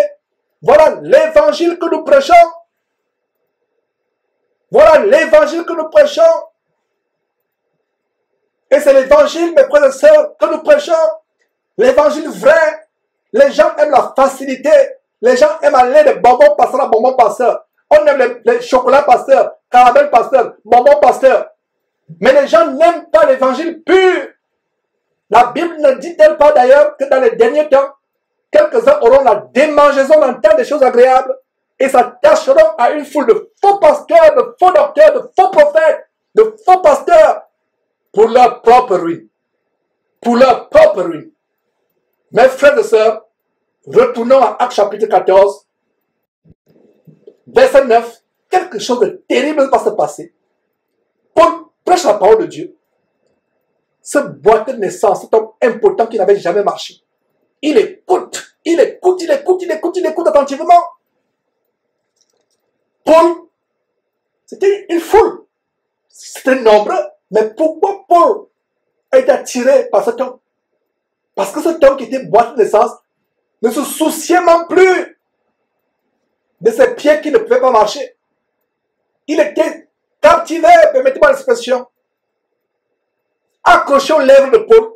Il était en train de boire la parole de Dieu qui sortait de la bouche de Paul. Des fleuves d'eau vive coulaient en son sang. Il avait soif d'écouter. Son âme tressaillissait de joie en écoutant la bonne nouvelle de l'évangile de Christ qui sortait de la bouche de Paul. Et Paul fixe le regard sur lui. Paul discerne que cet homme a la foi pour être guéri. Comment Paul a su? Je vous l'ai expliqué. Parole de connaissance. Le Saint-Esprit a ouvert l'intelligence de Paul, a fait voir à Paul au cœur de cet homme. Paul a vu qu'il pouvait être guéri. Quelle est la leçon pour vous, véritable serviteur de Jésus-Christ qui peut-être désirait opérer la guérison. L'opération de la guérison ne dépend pas de vous. Nous avons vu plus haut que le Seigneur Jésus permettait qu'il se passe des miracles. Voilà la première révélation sur comment les miracles se passent. Sur la base de ce verset 9, restons sur ce verset 9. La base de ce verset 9 nous montre que vous pouvez tout faire. Quand quelqu'un ne croit pas, il ne va pas être guéri. Voilà une autre leçon, mes frères et sœurs. On a vu plus haut une première leçon, à savoir que tout miracle qui se passe, c'est Jésus qui permet. Deuxième leçon ici, c'est que, deuxième leçon, la personne qui reçoit la guérison ou la délivrance doit croire. Il y a des gens qui m'appellent. Je reçois plusieurs appels par jour, plusieurs messages par jour. Les gens me disent, Georges, s'il te plaît, prie pour moi, fais ceci. La première chose que je demande à ces gens, tu n'as pas besoin d'être guéri de ta maladie ou d'être délivré de ces démons qui te tourmentent. Demande à Dieu une seule chose, de te donner la foi, parce que mon frère, ma soeur, je discerne que tu n'as pas la foi. Tu vis dans le doute, dans la peur, dans les inquiétudes constantes et incessantes. Voilà. Voilà ce qui se passe pour que le miracle s'opère. Nous devons demander le feu vert à Dieu. Et quand Dieu donne le feu vert, nous qui prions pour la personne, nous avons la foi que la personne doit être guérie. Va être guérie. Et la personne aussi qui prie, pour qui nous prions, la personne pour qui nous prions, je répète, doit aussi avoir la foi. Donc il y a une rencontre de foi. La foi de la personne ou des personnes qui prient se rencontre avec la foi de la personne pour qui on prie. Ça produit l'explosion qui entraîne la guérison et la délivrance. Je réponds mes frères et sœurs, voici comment on opère la vraie guérison, le vrai miracle de Dieu. La personne qui reçoit la délivrance, ou qui veut recevoir la délivrance, ou qui veut recevoir la guérison, croit. Les personnes qui prient pour sa guérison, pour sa délivrance, croient aussi. Et les deux croyances se rencontrent. Il y a impact, explosion, ça produit le miracle. Voilà les principes bibliques. Vous ne pouvez pas vous écarter de cela. Prions Dieu que Dieu nous donne la foi. Même les disciples de Jésus-Christ, quand ils marchaient avec Jésus-Christ, à un moment, ils disaient, Seigneur, augmente la foi. Voilà l'exemple de miracle, l'exemple de délivrance de quelqu'un qui avait la foi. Et d'où est venue la foi? Je reviens encore. Notez ce verset. Romains chapitre 10, verset 17. La foi vient de ce qu'on entend. Il a fallu que cet homme entende, écoute. Et en écoutant, ça produisait une joie dans son cœur. Et Paul a eu les yeux ouverts par son esprit pour voir que cet homme avait la foi pour être guéri. Et qu'est-ce qui se passe? Verset 9 à nouveau. Le verset 9 peut faire l'objet de 2 heures, 3 heures, 4 heures, 10 heures d'enseignement. Mais j'espère que vous avez pris l'essentiel. Verset 9 à nouveau, il écoutait parler Paul. Et Paul, fixant les regards sur lui, et voyant qu'il avait la foi pour se guérir, verset 10, dit d'une voix forte, lève-toi, droit sur tes pieds. Et il se leva d'un bond et marcha, exactement comme l'homme boité de naissance. Dans Actes chapitre 3, qui s'asseyait à la porte du temple appelé la Belle, cet homme se leva et marcha. Comparez les versets 9 et 10 avec ce que ces faux pasteurs font aujourd'hui. Comparez. Étudiez attentivement votre Bible. Lisez assidûment votre Bible. Aucun homme ne pourra plus vous séduire ou vous tenter. Même Satan en personne vient se présenter devant vous pour faire un miracle. Vous allez le chasser au nom de Jésus-Christ. Pourquoi les chrétiens sont aveuglés aujourd'hui? Pourquoi les chrétiens sont emportés à tout vent de doctrine? Pourquoi ils sont envoûtés, ensorcelés, obnubilés par ces marchands de vent de néant? Pourquoi? Parce qu'ils ne s'attachent pas à la parole de Dieu. Ils ne lisent pas. D'où ces études que nous faisons, des études approfondies, verset après verset, de ces livres. pour vous montrer comment la puissance de Dieu, la puissance de délivrance ou de guérison s'opère par votre foi. Et il faut que Dieu permette. La foi renverse les montagnes. Jésus a dit, rien n'est impossible à celui qui croit. La foi est importante. S'il y a une chose que tu dois demander à Dieu, mon frère, ma soeur qui m'écoute, ne demande pas à Dieu la guérison. C'est pas mauvais. Ne me comprenez pas mal, c'est pas mauvais. C'est pas interdit. C'est même bien de demander à Dieu la guérison, le soutien dans la maladie, peu importe ce que vous demandez. Mais comprenez-moi très bien. Ce qui est plus important à demander, c'est la clé qui ouvre toutes les portes de la guérison des maladies, de la délivrance. Cette clé s'appelle la foi. Voilà ce que vous allez demander.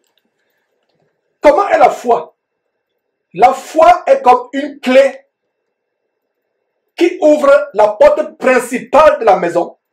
Et quand la porte principale de la maison est ouverte, toutes les portes s'ouvrent automatiquement. Je reprends. La foi, le Saint-Esprit met dans mon cœur de vous expliquer avec cette analogie par rapport à la clé. La foi est la clé qui ouvre la porte centrale de la maison. Quand vous avez ouvert cette porte centrale, toutes les autres portes, les pièces des chambres, les toilettes s'ouvrent automatiquement. Voici ce que font les chrétiens. Au lieu de demander cette porte, cette clé principale, qui va ouvrir non seulement la porte principale, mais faire déclencher, faire ouvrir les autres portes automatiquement, les chrétiens demandent des clés individuelles. La clé de la porte de la guérison, la clé de la porte de la délivrance, la clé de la porte des problèmes financiers, la clé de la porte... Non! Vous voulez plutôt les clés, vous vous focalisez, mes frères et sœurs, sur des clés, des sous-clés. Demandez la clé maîtresse qui est la foi. Demandez à Dieu de vous donner la foi que Jésus avait.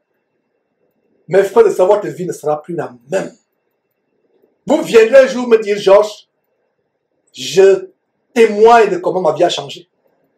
J'étais malmené par les inquiétudes, par la peur, par la dépression, problème cardiaque. J'allais clinique après clinique. Je n'avais plus la paix. Je n'arrivais plus à trouver l'appétit, trouver le sommeil. Aujourd'hui, en écoutant ce que tu enseignes, je suis délivré.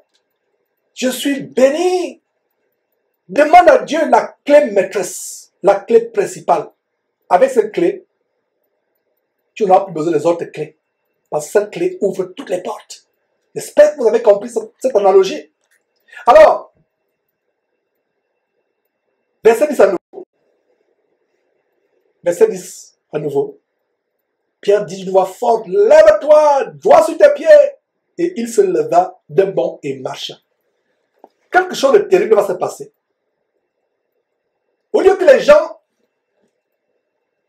rendent gloire à Dieu, ils vont tout simplement rendre gloire à Paul et à Barnabas. Et nous allons voir la réaction humble, modeste de Barnabas et Paul. Et cela est une grande leçon à tirer par ces faux pasteurs qui prennent la gloire de Dieu. On a vu comment c'est une chose terrible de vouloir usurper la gloire de Dieu. Nous avons vu cela en Actes chapitre 12, comment Hérode est mort sur le champ parce qu'il avait voulu prendre la gloire de Dieu. Hérode a décapité Jean-Baptiste, il n'est pas mort. Hérode a fait tuer Jacques par l'épée, il n'est pas mort. Mais qu'est-ce qui fait tuer Hérode le jour où la foule, il harangue la foule publiquement, la foule commence à le prendre pour un dieu, on commence à le célébrer pour un dieu. C'est là où il meurt sur le champ. Conclusion, vouloir prendre la gloire de Dieu, vouloir arracher la gloire de Dieu, c'est plus grave qu'un meurtrier. Donc, beaucoup de faux pasteurs là dehors que vous suivez, qui disent c'est moi, j'ai guéri tel, j'ai fait ceci. Auto qui dit qu'il peut vous donner les enfants. Charles Passeau, Auto qui dit qu'il peut vous donner le travail, qui peut vous donner les enfants, qui peut vous donner ceci, cela, le visa.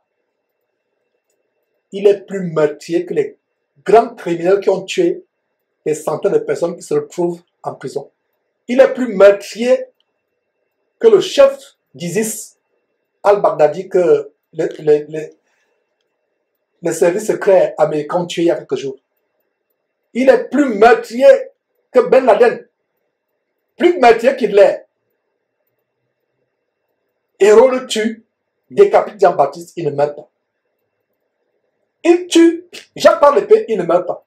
Mais le jour où il se prend pour Dieu, c'est là où il est frappé sur le champ. Conclusion, vouloir prendre la gloire de Dieu, de quelque manière que ce soit, vous êtes coupable de mort. Et si ces faux pasteurs Karambeli, Masolo Tunasi, Ivan Castagno et autres ne sont pas morts, JP Makanzou, Mapamzou ne sont pas morts, Alphonse Lokao ne sont pas morts, eux qui prennent la gloire de Dieu, vous les voyez marcher avec vantardise, le micro à la main, ils se vantent pour faire après avoir fait des miracles d'ailleurs, qui sont des miracles mensongers, des mises en scène, ils se vantent. S'ils ne sont pas frappés sur le champ, c'est parce que la grâce de Dieu, la patience de Dieu est sur eux. Alors, regardez ce qui se passe, ce grand miracle. L'homme boiteux de l'essence se met à marcher. Et ce qui se passe aujourd'hui, la Bible dit qu'il n'y a rien sous le soleil. Les faux miracles, vous commencez à adorer le pasteur. Vous commencez à adorer le prophète. Tout c'est le prophète, le prophète, le prophète. Vous donnez tout au prophète, jusqu'au même à votre dernier sous-vêtement.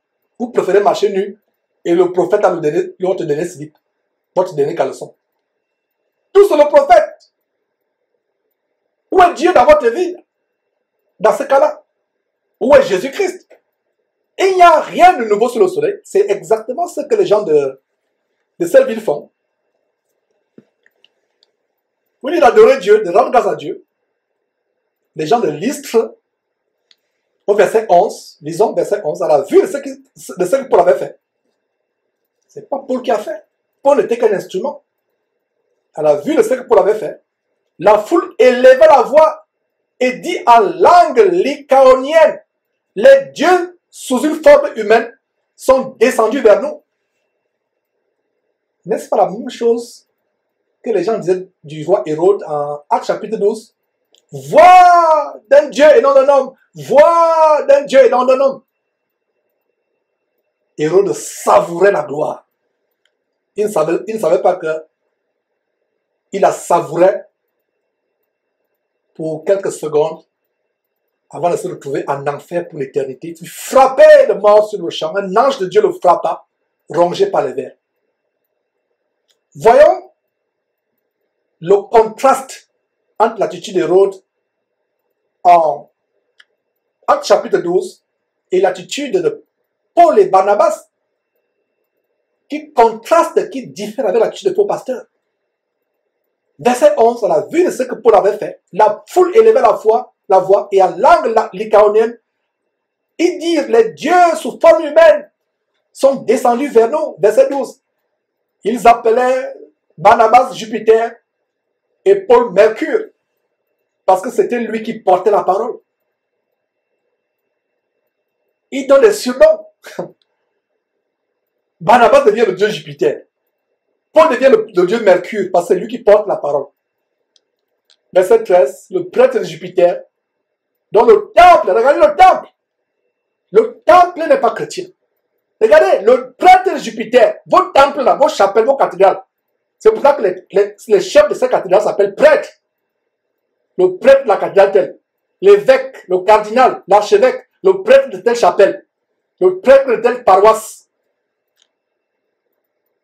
Un vrai disciple de Jésus qui n'avait pas de temple, parce qu'il savait que le temple de Dieu, c'est nous. 1 Corinthiens chapitre 3, verset 16. Est-ce que je vous enseigne un faux évangile, mon frère, ma soeur? Est-ce que je vous enseigne la fausseté? Jugez si je vous enseigne ce qui est faux. Ouvrez votre Bible et vérifiez avec moi. Ils n'avaient pas de temple. Mais voilà les gens qui avaient le temple. C'est normal qu'ils aient le temple. Ils adorent les divinités sataniques. C'est normal. Mais nous, chrétiens, nous n'avons pas de temple. Donc ces gens comme Masolo Tunasi, Ivan Kassanou, Mamadou Karambiri, qui font des appels de fonds pour la construction des temples, vous cotisez pour construire les habitations de démons. Vous cotisez pour construire les temples de Jupiter, les temples de Mercure. Voilà la révélation. Continuons mes frères et sœurs, verset 13. Le prêtre de Jupiter, dans le temple était à l'entrée de la ville, amenant quoi? Des taureaux avec des bandelettes vers les portes et voulaient, de même que la foule, offrir un sacrifice. Ils étaient persuadés que Barnabas et Paul, c'est Mercure, le dieu Mercure qui est descendu avec le dieu Jupiter. Verset 14. Regardez ce que Barnabas et Paul font. Ils font quelque chose de tellement grave. Pour montrer leur indignation, et la coutume de cette époque était que quand quelqu'un déchirait ses habits publiquement, c'était un grand signe de désolation. Et Hérode ne l'a pas fait. Les faux pasteurs aujourd'hui ne le font pas. Ils se font porter sur les trônes. On les parade. Regardez, cet homme qu'on a dénoncé, cet Américain qui sodomisait les jeunes garçons pendant des années, qu'on a dénoncé sur Jésus-Christ TV, et quelques mois après, il est mort de sida, après que Jésus-Christ TV l'a dénoncé. Vous voyez dans une scène qu'on a montrée, quand l'histoire de la sodomie sur les petits garçons a éclaté, comment on le porte sur une chaise, et un rabbin juif, vient introniser le roi, on le parade. 4 personnes le portent en pleine séance, en plein culte diabolique. On dit, voilà votre roi. Et il prend la place du roi des rois, du Seigneur des Seigneurs, qui est Jésus-Christ. Quelques mois plus tard, le temps de Dieu est tellement court, ça peut prendre des années, ça peut prendre des décennies. Mais quelques mois plus tard, cet homme est mort de sida. Il est mort de sida. Du côté de l'Atlanta. On ne se moque pas de Dieu. Son nom c'est Edilon. Edilon. Et d'ailleurs, on a montré des photos comment certains faux pasteurs ivoiriens sont partis dans la visite. Possiblement pour se faire sodomiser aussi. Et recevoir les pouvoirs magiques pour émerveiller les foules. Paul et Barnabas n'ont pas savouré la gloire parce qu'ils savaient que c'est un grand crime, plus grand que le meurtre, de vouloir usurper ou même de penser voler la gloire qui revient à Jésus-Christ et à Dieu seul. Eux seuls sont dignes de gloire, dignes de louange. Même les anges au ciel ne sont pas dignes de louange. Le grand ange, Lucifer, a voulu usurper la gloire de Dieu, ravir la gloire à Dieu, détrôner Dieu dans sa gloire. Il a été chassé du ciel après cette guerre qu'Apocalypse chapitre 12, versets 7 à 12 décrit, la guerre qu'il y a eu au ciel. Il fut chassé du ciel. Toute personne qui a essayé de prendre la gloire de Dieu se retrouvera en enfer éternellement. Toi, mon frère, toi, ma soeur, qui a donné la gloire à un pasteur, répands-toi avec larmes, pleure, déchire tes habits, figurativement parlant. Revêt-toi du sac et de la cendre, figurativement parlant. Figurativement parlant, je précise. Toi qui as élevé un pasteur, aujourd'hui, il faut qu'il presse sur les dos des gens. Il faut qu'il marche sur les gens. Il faut qu'on mette des fanfares, des cortèges présidentiels avec des limousines portant la plaque d'immatriculation portant leur nom. Une longue voiture, une longue limousine.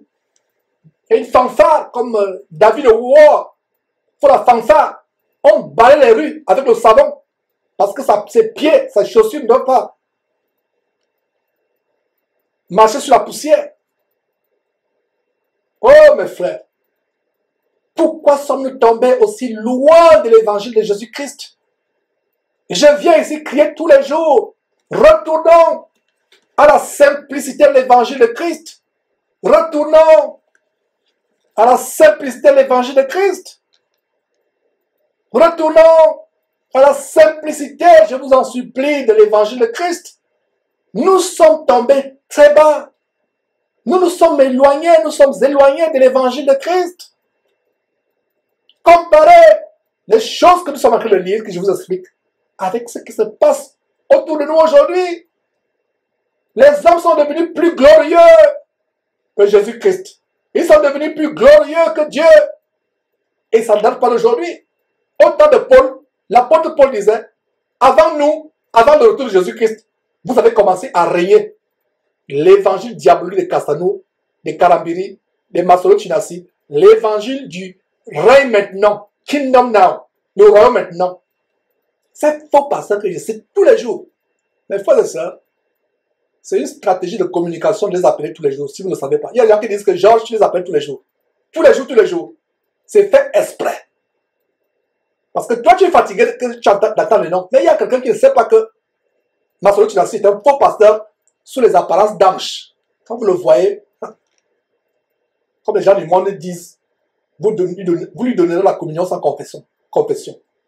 Vous voyez un ange. La Bible dit qu'il se déguise en ministre de Christ.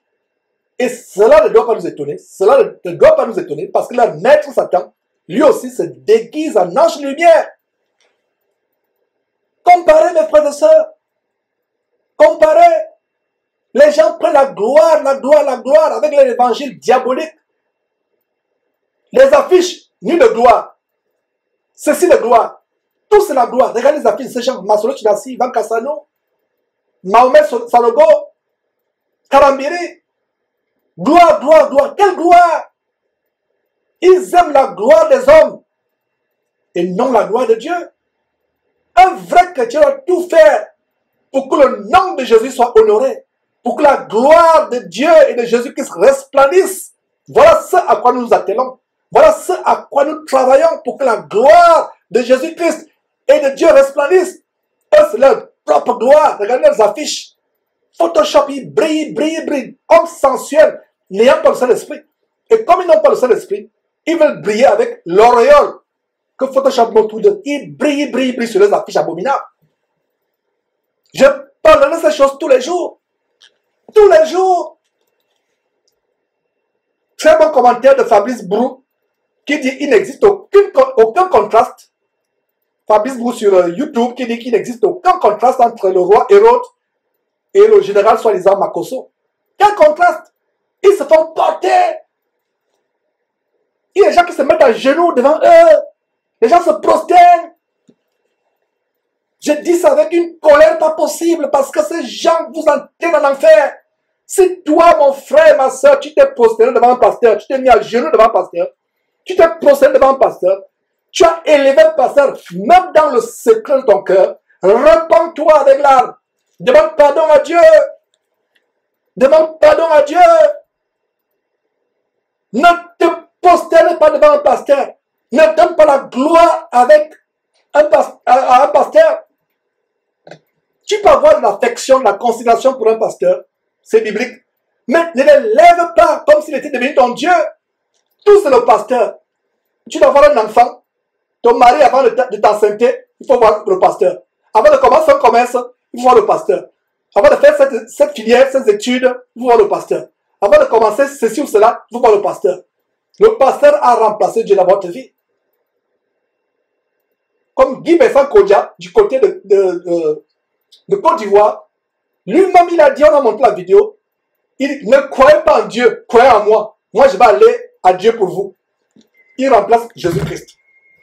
La Bible dit que Jésus-Christ est notre seul médiateur, notre seul intercesseur, mais un Vincent Kodja dit, non, vous ne connaissez pas Dieu. Vous connaissez Dieu où? Croyez en moi. Moi je vais aller à Dieu, prier pour vous, passez par moi. Cet efféminé homosexuel de Guy Vincent Kodja, soyez comme une femme, plus qu'une femme, peut mourir à la croix pour quelqu'un. Est-il mort à la croix pour qui que ce soit? Appelez Guy Vincent Kodja, qui se décale la peau, qui se maquille. Dites à Guy Vincent Kodja, tu es mort pour nous, n'est-ce pas? Tu dis que tu es notre intercesseur, n'est-ce pas? Viens, allez à la quincaillerie, à la boutique d'à côté, achetez un marteau et un petit clou, même pas un gros clou, un petit clou. Prenez son doigt d'efféminé, tellement manicuré. Dites à Guy Vincent Kodja, mets le doigt, même l'oreille, le doigt, le lobe de l'oreille, contre l'arbre cloué. Il va se mettre à chialer comme une femmelette. Et il va vous dire, n'allez pas à Dieu, passez par moi. Je connais une seule personne par qui nous passons. Jean chapitre 14, verset 6 dit, d'ailleurs lui-même il le dit, le Fils de Dieu Jésus-Christ, merveilleux, glorieux, magnificent, je suis le chemin, la vie et la vérité, nul ne va au Père que par moi. Et c'est la même chose que les apôtres ont proclamé. à Actes chapitre 4, verset 12. Dans les évangiles, il y a ce verset dans Actes chapitre 4, verset 12 qui dit, il n'y a de salut en aucun autre, car il n'y a sous le ciel aucun autre nom par lequel nous pouvons être sauvés, si c'est le nom de Jésus-Christ. Voilà la personne par laquelle nous allons à Dieu. Voilà notre médiateur. Voilà notre intercesseur. Voilà, mes frères. Voilà le seul médiateur, le seul intercesseur. Regardez l'attitude de Paul et Barnabas. Retournons à ce passage, mes frères. Parce qu'on a vu beaucoup de choses jusqu'à présent. Beaucoup de révélations, beaucoup de conseils, beaucoup de leçons à tirer de ces histoires.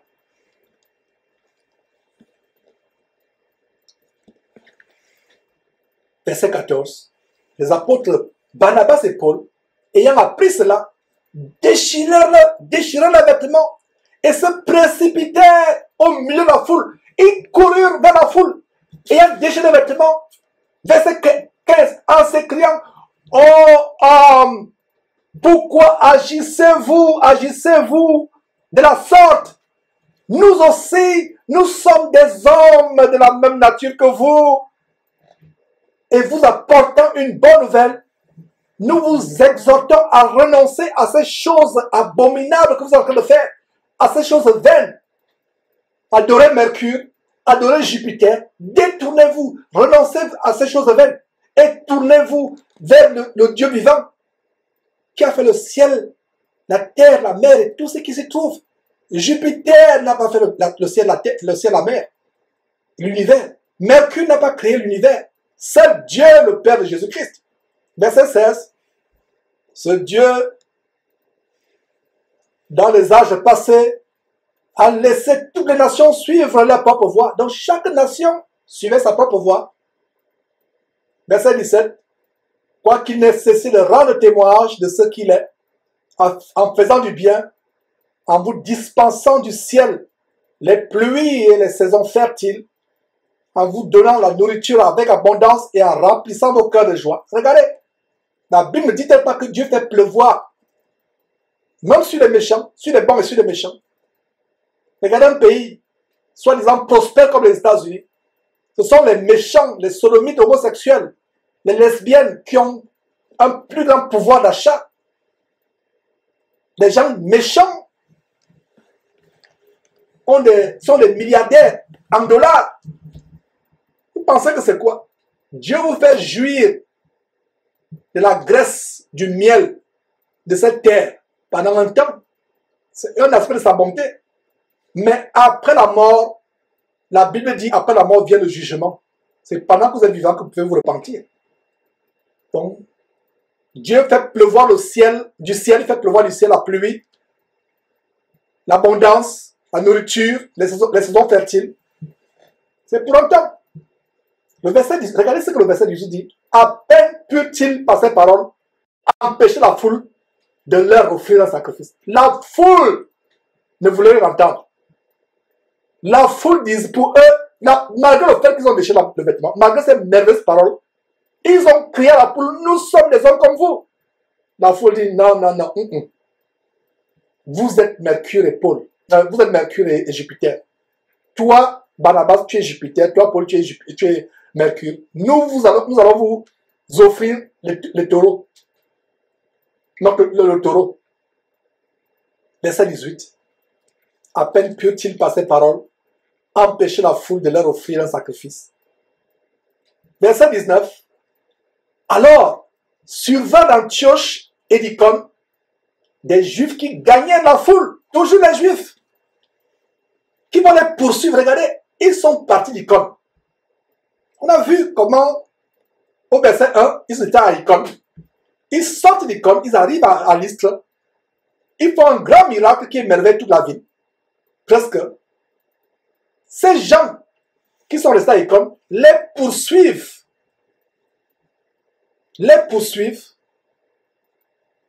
Jusqu'à Lystre. Regardez le verset 19. Alors survint d'Antioche et d'Icône des Juifs qui gagnèrent la foule.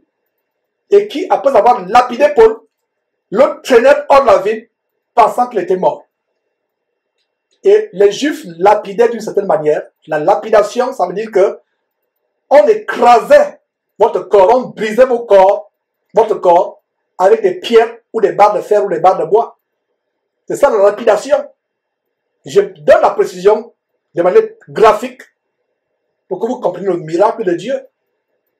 Lapider signifie que on prend des grosses pierres pour broyer votre crâne, vos os, vos bras, vos pieds. On broie votre corps avec les os et ils ont laissé Paul pour mort. Parce que quand vous lisez, vous allez dire il fut lapidé, vous n'allez pas comprendre. Il faut que je vous explique très bien pour comprendre que Paul a été laissé à cet endroit et les gens sont partis pensant qu'il était mort. Il ne pouvait pas partir de là si Paul n'était pas mort. J'explique cela pour que vous compreniez la puissance de Dieu parce que Satan veut toujours tout faire pour minimiser la puissance de Dieu. Alors il ne va pas réussir aujourd'hui. Parce que Satan va dire non, peut-être que c'était évanoui seulement. Non, Paul est mort. Le corps broyé par des pierres, par le bois, les barres de fer, peu importe ce qu'ils utilisaient pour le lapider. Et les Juifs avaient une manière de lapider. Soit ils vous enterraient, ils creusaient la terre, ils vous enterraient jusqu'à la poitrine, les mains dans le sol, les pieds dans le sol. Il n'y a que votre buste et votre tête dont vous ne pouvez pas vous défendre. Soit ils vous attachaient à 4 pieds. Ils plantent 4 gros pieds dans le sol. Ils vous écartèlent. Un bras à un pied. Le deuxième bras à notre pied. Un pied à un pied. Donc vous êtes écartelés, vous ne pouvez pas bouger. Ils vous lapident. Voilà comment ça s'est passé. Personne ne pouvait tenir pierre parce que si vous le tenez, la pierre qu'on lance peut vous blesser. Donc il fallait que Pierre soit immobilisé et recevoir la lapidation. Vous mourrez de manière atroce. Vous ne vous défendez pas. Ne lisez pas vite la Bible, mes frères et sœurs. Quand vous lisez la Bible vite, vous manquez certains détails. Le détail ici, c'est qu'il a été lapidé. Et je viens de vous expliquer comment se passe la lapidation. On vous immobilise et on amène des grosses barres de fer ou de pierre ou de grosses pierres ou de gros bâtons. On vous broie les os. C'est ça qu'on appelle lapidation. Quelle mort horrible. Voilà comment Étienne est mort en Actes chapitre 7. Vous ayant expliqué la barbarie de la lapidation, appréciez maintenant la délivrance de Dieu, mes frères et sœurs. Comment Dieu ramène à la vie un de ses serviteurs qui est mort par lapidation, la tête broyée, le corps broyé, etc. Donc ils ont laissé Paul. Ils ont dit Paul est mort. Verset 19, à nouveau. Ces gens poursuivaient Paul et Barnabas. Barnabas. Oh, mes frères et sœurs. Barnabas,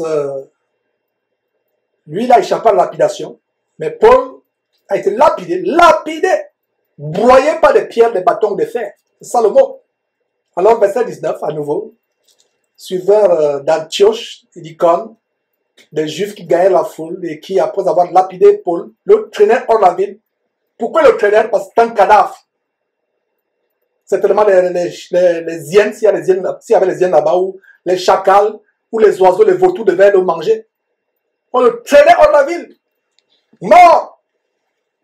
Pour eux, ils étaient morts. Mais qu'est-ce qui se passe? Voilà encore, mes frères et sœurs, la puissance dans l'église qui craint Dieu et qui croit Dieu. Mais verset 20, les disciples l'ayant entouré, il se leva et entra dans la ville. Il se leva. Mes frères et sœurs, je viens de vous expliquer ce que c'est la lapidation.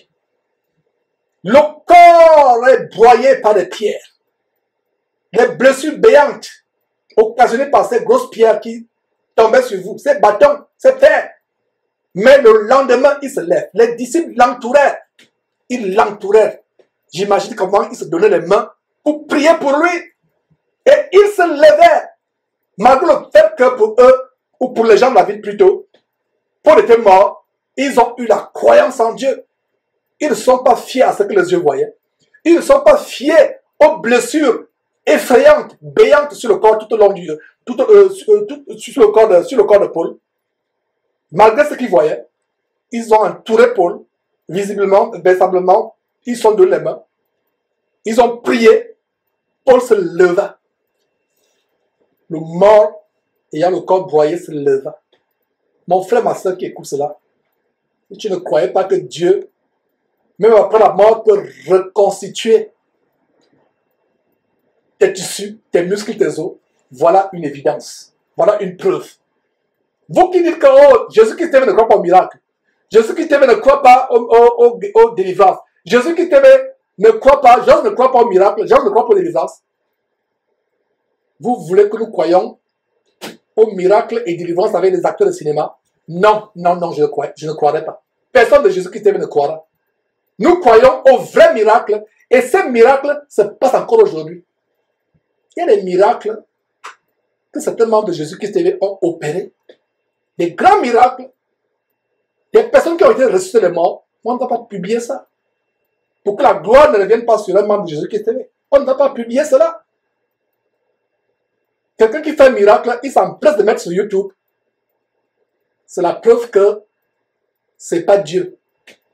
Parce que si vous faites un miracle véritable venant de Dieu, vous aurez peur de mettre ça sur YouTube pour ne pas amener les gens à vous donner de la gloire. Conclusion, si vous voyez un miracle à la télévision d'un pasteur, un miracle une délivrance, un miracle d'un pasteur à la télévision sur YouTube, sur Facebook, c'est la preuve que Dieu n'est pas dedans. Parce que si c'est le Saint-Esprit qui a inspiré ce miracle, le Saint-Esprit qui a inspiré ce miracle donnera à l'homme de Dieu, par qui ce miracle a été opéré, à être humble, à donner la gloire à Dieu. Est-ce que vous comprenez mes frères et sœurs? J'espère que vous comprenez ce que je viens de vous démontrer. Donc, si vous voyez un miracle de Dieu sur YouTube, sur Internet, ça ne vient pas de Dieu. Ça ne vient pas de Dieu. C'est pour se faire voir. Les gens ont des chaînes seulement pour les miracles. En fait, c'est des chaînes ou des épiciers évangéliques pour le business. C'est leur fonds de commerce. Suivez mon regard. J.P. Makanzou en est une très grande illustration. Chaîne de miracles, miracle après miracle, miracle après miracle, des miracles mensongers. Donc, regardez mes frères comment le miracle de Dieu se passe. Paul se lève de ressusciter. Dans la Bible, beaucoup de gens pensent seulement à la résurrection de Lazare ou à la résurrection de Dorcas. Les gens ne pensent pas à la résurrection de Paul. J'entends rarement les chrétiens parler de la résurrection de Paul. Les gens parlent plutôt Lazare a été ressuscité. Paul aussi a été ressuscité. Mon frère, ma soeur, en lisant le livre de Actes, savais-tu que Paul a été ressuscité des morts? Paul a été ressuscité des morts, il a été ressuscité et une mort atroce. Il n'est pas mort de maladie. Parce que quand il meurt de maladie, quelqu'un peut dire peut-être qu'il est dans le coma. Mais Paul a été broyé par les pieds. Broyé. Et il se lève. Il entre avec eux dans la ville. Le lendemain, il continue le travail. Il se rend à Derbe avec Barnabas. Il partit pour Derbe avec Barnabas, verset 21. Et quand ils ont évangélisé, mes frères et sœurs, le verset 21 me donne un grand détail dans le ministère de Paul. Il n'a pas demandé à Dieu des vacances. Il n'a pas demandé à Dieu la convalescence. Sur le champ, il continue, verset 21, il continue à Derbe à évangéliser. Quand ils eurent évangélisé dans cette ville, quand ils eurent évangélisé cette ville et fait un certain nombre de disciples, ils retournèrent à Lystre, à Icône et Antioche. Ils retournent là où les gens sont venus pour les lapider. Ils retournent, n'ont pas peur. Verset 2, fortifiant l'esprit des disciples, les exhortant à persévérer dans la foi. C'est ce que nous faisons derrière Jésus-Christ. Ce n'est pas par hasard que Barnabas s'appelait fils d'exhortation. Il s'est associé à Paul et il a mené son ministère d'exhortation à celui de Paul. Donc il fortifiait, exhorter signifie fortifier les disciples, les amener à être plus forts dans la foi, à ne pas se relâcher, à ne pas se fatiguer, à ne pas se décourager, à être forts dans la foi, fortifiant les disciples, fortifiant l'esprit des disciples, parce que l'esprit des disciples était abattu par la persécution, ils étaient enclins au découragement. Mais il est fortifié l'esprit des disciples, les exhortant. Exhorter signifie encourager à un effort plus valable. encourager, notez très bien que exhorter signifie encourager un effort plus grand, fortifiant l'esprit des disciples, verset 22, les exhortant, les encourageant à persévérer dans la foi et disant que ce n'est pas beaucoup de tribulations, pas par des tribulations, mais pas beaucoup de tribulations qu'il nous faut entrer dans le royaume de Dieu. Vous voyez donc la différence avec l'évangile diabolique de la prospérité où on vous demande de croire que tout sera rose dans votre vie. Tout sera doré comme de l'or. Tout sera bling bling. Tout sera de l'or. Est-ce que vous voyez la différence entre l'évangile de Jésus-Christ, prêché par Paul et Barnabas, prêché par Jésus-Christ et l'évangile des Karambirés et autres? Est-ce que vous voyez la différence avec l'évangile de Kassanou? Qui est menteur? Paul qui dit que ce n'est pas beaucoup de tribulations qu'il faut entrer dans le royaume de Dieu, ou Kassanou qui dit que vous serez les rois, vous serez les ministres, vous serez les hommes d'affaires, vous serez les présidents, vous serez riches, vous serez les Bill Gates, vous serez les Betancourt, vous serez les Rothschild. Qui ment? Kassanou ou Paul? C'est Kassanou et Masolo Chidacier et autres qui mentent. Vous voyez comment ces gens se soignent, ils se soignent. Nous, véritables chrétiens, nous devons nous préparer à la tribulation. Mes frères et sœurs, peut-être les moments viendront où, moi, votre frère Georges, je ne pourrai même plus avoir l'autorisation de m'asseoir en face de vous pour prêcher la parole de Dieu. Peut-être ce sera en prison. Et même en étant en prison, nous n'allons pas nous taire. On voit comment Paul est persécuté. Il est mort.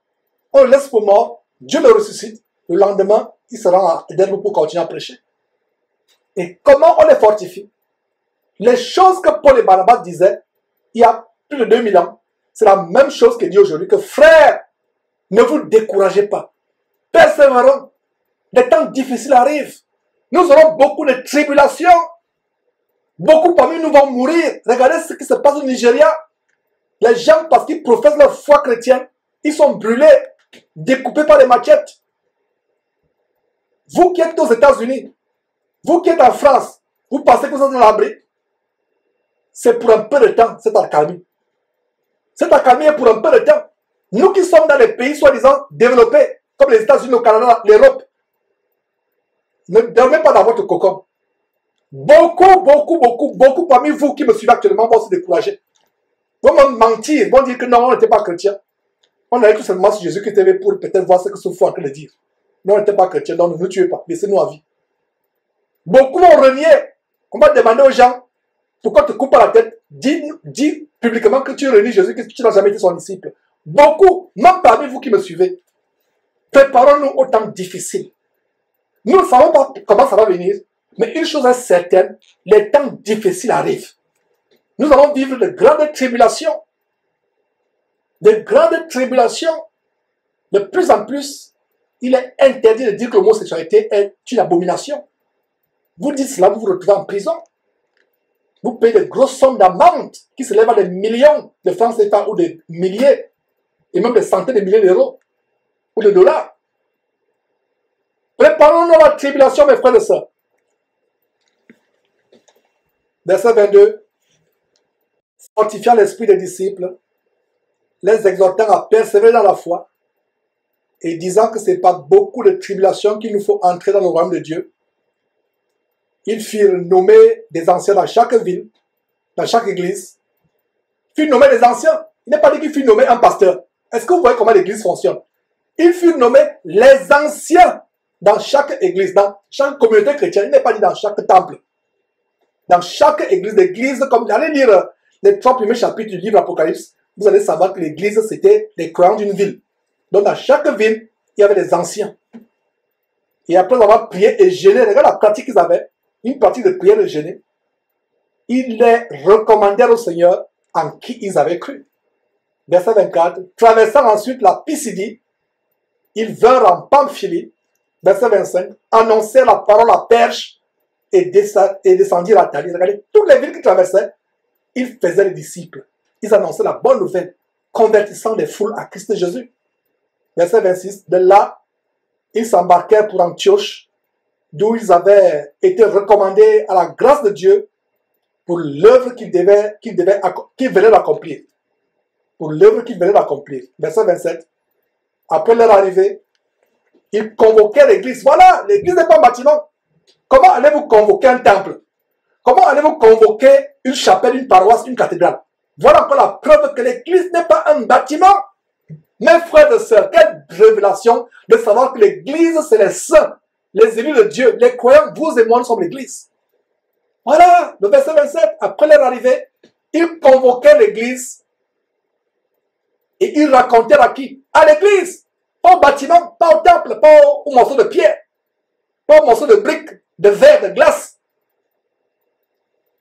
Il convoquait l'église et racontait tout ce que Dieu avait fait avec eux et comment il avait ouvert aux nations la porte de la foi. Verset 28. Et il demeura assez longtemps avec les disciples. Il demeura assez longtemps avec les disciples. Voilà des grandes choses que nous avons vues dans ce chapitre 14, que le Saint-Esprit complète ce qui manque. Quand nous revenons la semaine prochaine, les adieux, si je suis toujours en vie ou si Jésus-Christ ne revient pas que temps, nous revenons sur cette antenne Jésus-Christ TV pour étudier le chapitre 15. Et beaucoup de personnes pensent qu'un chrétien doit s'abstenir de tel aliment ou tel aliment. Il y a une vidéo que beaucoup de personnes m'ont dit de regarder, où on m'accuse d'encourager les chrétiens à manger du porc. Je ne sais pas quelle personne a fait cette vidéo, je ne sais pas, je n'ai même pas regardé telle chose. Et je peux vous avertir, mes frères et sœurs, déjà par avance, qu'il y aura des grandes relations au chapitre 15, parce que l'église de Jésus-Christ a réglé les détails sur ce que nous devons manger ou ne pas manger. Et je peux déjà vous dire qu'un chrétien qui mange le porc n'a pas péché. Sur la base de Actes chapitre 15, on verra les détails point par point. Donc ce chapitre va exposer les détails sur les aliments interdits aux chrétiens. Nous allons voir les grandes choses, mes frères et sœurs. Donc l'émission va se poursuivre. Dans la première partie de notre émission vient de s'achever. Et nous allons poursuivre avec la deuxième partie qui est les questions-réponses et témoignages et l'appel aux contributions des uns et des autres à soutenir la diffusion en Afrique. Donc nous revenons dans quelques minutes pour la deuxième partie de cette émission, à savoir questions-réponses, témoignages et appel aux contributions. Vous connaîtrez la vérité vous affranchira.